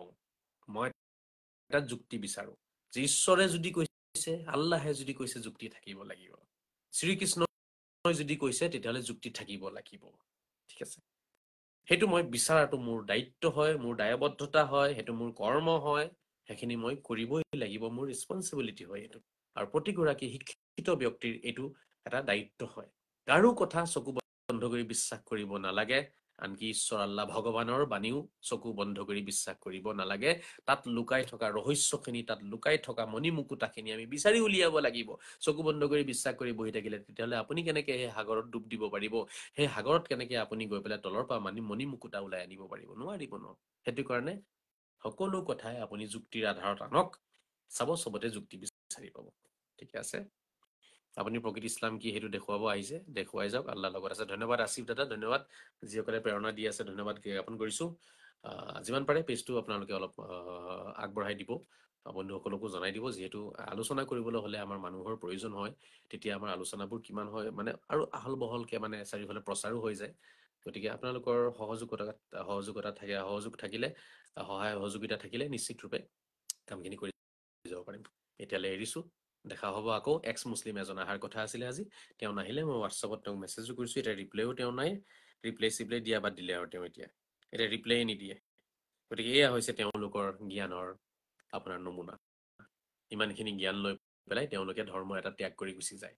এতিয়া নাহে কিয়? মইতো মাতিছোঁ তেওঁক, বিজু নামৰ কোনোবা এজন ব্যক্তি বৰপেটাৰ পৰা হয়, তেওঁ নাহিলে। অনুৰোধ থাকিলে অহাকালি বা পৰহি যেতিয়াই আপুনি পাৰে হোৱাটছআপ কৰক মোক, আৰু আপুনি আহিব চেষ্টা কৰক। হজৰত মহম্মদৰ এটা বেয়া গুণ যদি কোনোবাই দেখাই দিব পাৰে, মই মোৰ নাম সলনি কৰি দিম। এটা বেয়া গুণ যদি কোনোবাই দেখাব পাৰে, হজৰত মহম্মদৰ এটা বেয়া গুণ যদি কোনোবাই দেখাব পাৰে, মই মোৰ নাম সলনি কৰি দিম। মই কৈছোঁ, মই ফেচবুকত কথাই নাপাতো আৰু ছ'চিয়েল মিডিয়া মই ত্যাগ কৰি দিম যদি হজৰত মহম্মদৰ এটা বেয়া গুণ কোনোবাই দেখাব পাৰে। অকল হজৰত মহম্মদৰে নহয়, শ্ৰীৰাম শ্ৰীকৃষ্ণৰো যদি কোনোবাই এটা বেয়া গুণ দেখাব পাৰে, এটা মাত্ৰ এটা, মই ছ'চিয়েল মিডিয়া ত্যাগ কৰি দিম। মোল্লাসকলক কৈছোঁ, দেখাই দিয়াচোন চাওঁ, শ্ৰীৰাম আৰু শ্ৰীকৃষ্ণৰ মুখৰ বাণী বা তেওঁলোকৰ কৰ্ম বা তেওঁলোকৰ কোনোবা এটা গুণ বেয়া বুলি কোনোবাই যদি দেখাই দিব পাৰে, মই ছ'চিয়েল মিডিয়া সামাজিক মাধ্যম ত্যাগ কৰি দিম। যিটো আপোনালোকে কেছ কৰিও পৰা নাইকিয়া ত্যাগ কৰাবলৈ কাৰণে, আপোনালোকে ঘৰ জ্বলাই দিম বুলি কোৱাৰ পিছতো মই ত্যাগ কৰা নাইকিয়া এটা সামান্য কাম আপোনালোকক দিছোঁ। সেইটো হৈছে শ্ৰীৰাম শ্ৰীকৃষ্ণ যীশুখ্ৰীষ্টৰ এটা ভুল যদি কোনোবাই দেখাই দিব পাৰে, তেতিয়া মই সামাজিক মাধ্যম ত্যাগ কৰি দিম। আৰু মই এক্স মুছলিমসকলক ক'ব বিচাৰিম যে হজৰত মহম্মদৰ যদি এটা ভুল যদি কোনোবাই দেখাই দিব পাৰে, কোনোবা এক্স মুছলিমে, এটা ভুল, মই সামাজিক মাধ্যম ত্যাগ কৰি দিম। এটা ভুল, তেখেতৰ কোনোবা এটা কথা ভুল হৈছে, কোনোবা এটা কৰ্ম ভুল হৈছে, তেখেতৰ আদৰ্শ কোনোবা এটা ভুল হৈছে, তেখেতৰ নীতি নিয়ম ভুল, তেখেতৰ গুণ ভুল, যদি কোনোবাই দেখাব পাৰে এটা বাছ মই ত্যাগ কৰি দিম। ইমান কনফিডেণ্টলি মই কথাখিনি কোৱাৰ পিছতো যদি এতিয়া আপোনালোকে বিশ্বাস নকৰে, নামানে, তেতিয়াহ'লে ইয়াতকে বেছি আৰু পৃথিৱীত কোনো একো কৰিব নোৱাৰিব। ঠিক আছে, কোনেও বুজাব নোৱাৰিব। যিমান ধুনীয়াকৈ বুজাব চেষ্টা কৰিছোঁ, যিমান শব্দ বাক্যৰে আৰু যিমান এটা ধৰক কথাখিনি আপোনাৰ দৃঢ় বিশ্বাসেৰে মই কথাখিনি কৈ আছোঁ, ইয়াতকৈ আৰু কোনো ক'ব নোৱাৰিব। ইয়াৰ বাহিৰে উপায়ো নাই আৰু তাৰপিছত এৰি দিব লাগিব আৰু মানুহক নিজৰ অৱস্থাত। গতিকে ধন্যবাদ, এৰিছোঁ। সকলোৱে ভালে থাকক। খুদা হাফিজ, ফি আমানিল্লাহ। জয় শ্ৰী ৰাম, জয় শ্ৰী কৃষ্ণ, জয় শ্ৰী যীশু, জয় শ্ৰী মহম্মদ, জয় শ্ৰী বজৰংবলী, জয় শ্ৰী শংকৰ, জয় শ্ৰী মাধৱ, জয় শ্ৰী আজানপীৰ, জয় শ্ৰী গুৰু নানক, জয় শ্ৰী গৌতম বুদ্ধ, জয় শ্ৰী আজানপীৰ, জয় শ্ৰী বড়পীৰ, জয় শ্ৰী আজমিৰ পীৰ, ভাৰত মাতা কি জয়, বন্দে মাতৰম, জয় অসম। খুদা হাফিজ, ফি আমানিল্লাহ, ও ফিৰি আয়াতিহি, আসাদাল্লাহু লাইলাতাকুম, গুড নাইট, শুভ খাইৰ, শুভৰাত্ৰি। শান্তিৰে থাকক, শান্তি বিলাওক, মৰমেৰে থাকক, মৰম বিলাওক। নমস্কাৰ, আসসালামু আলাইকুম, সত শ্ৰী আকাল, আদাব, বাই বাই।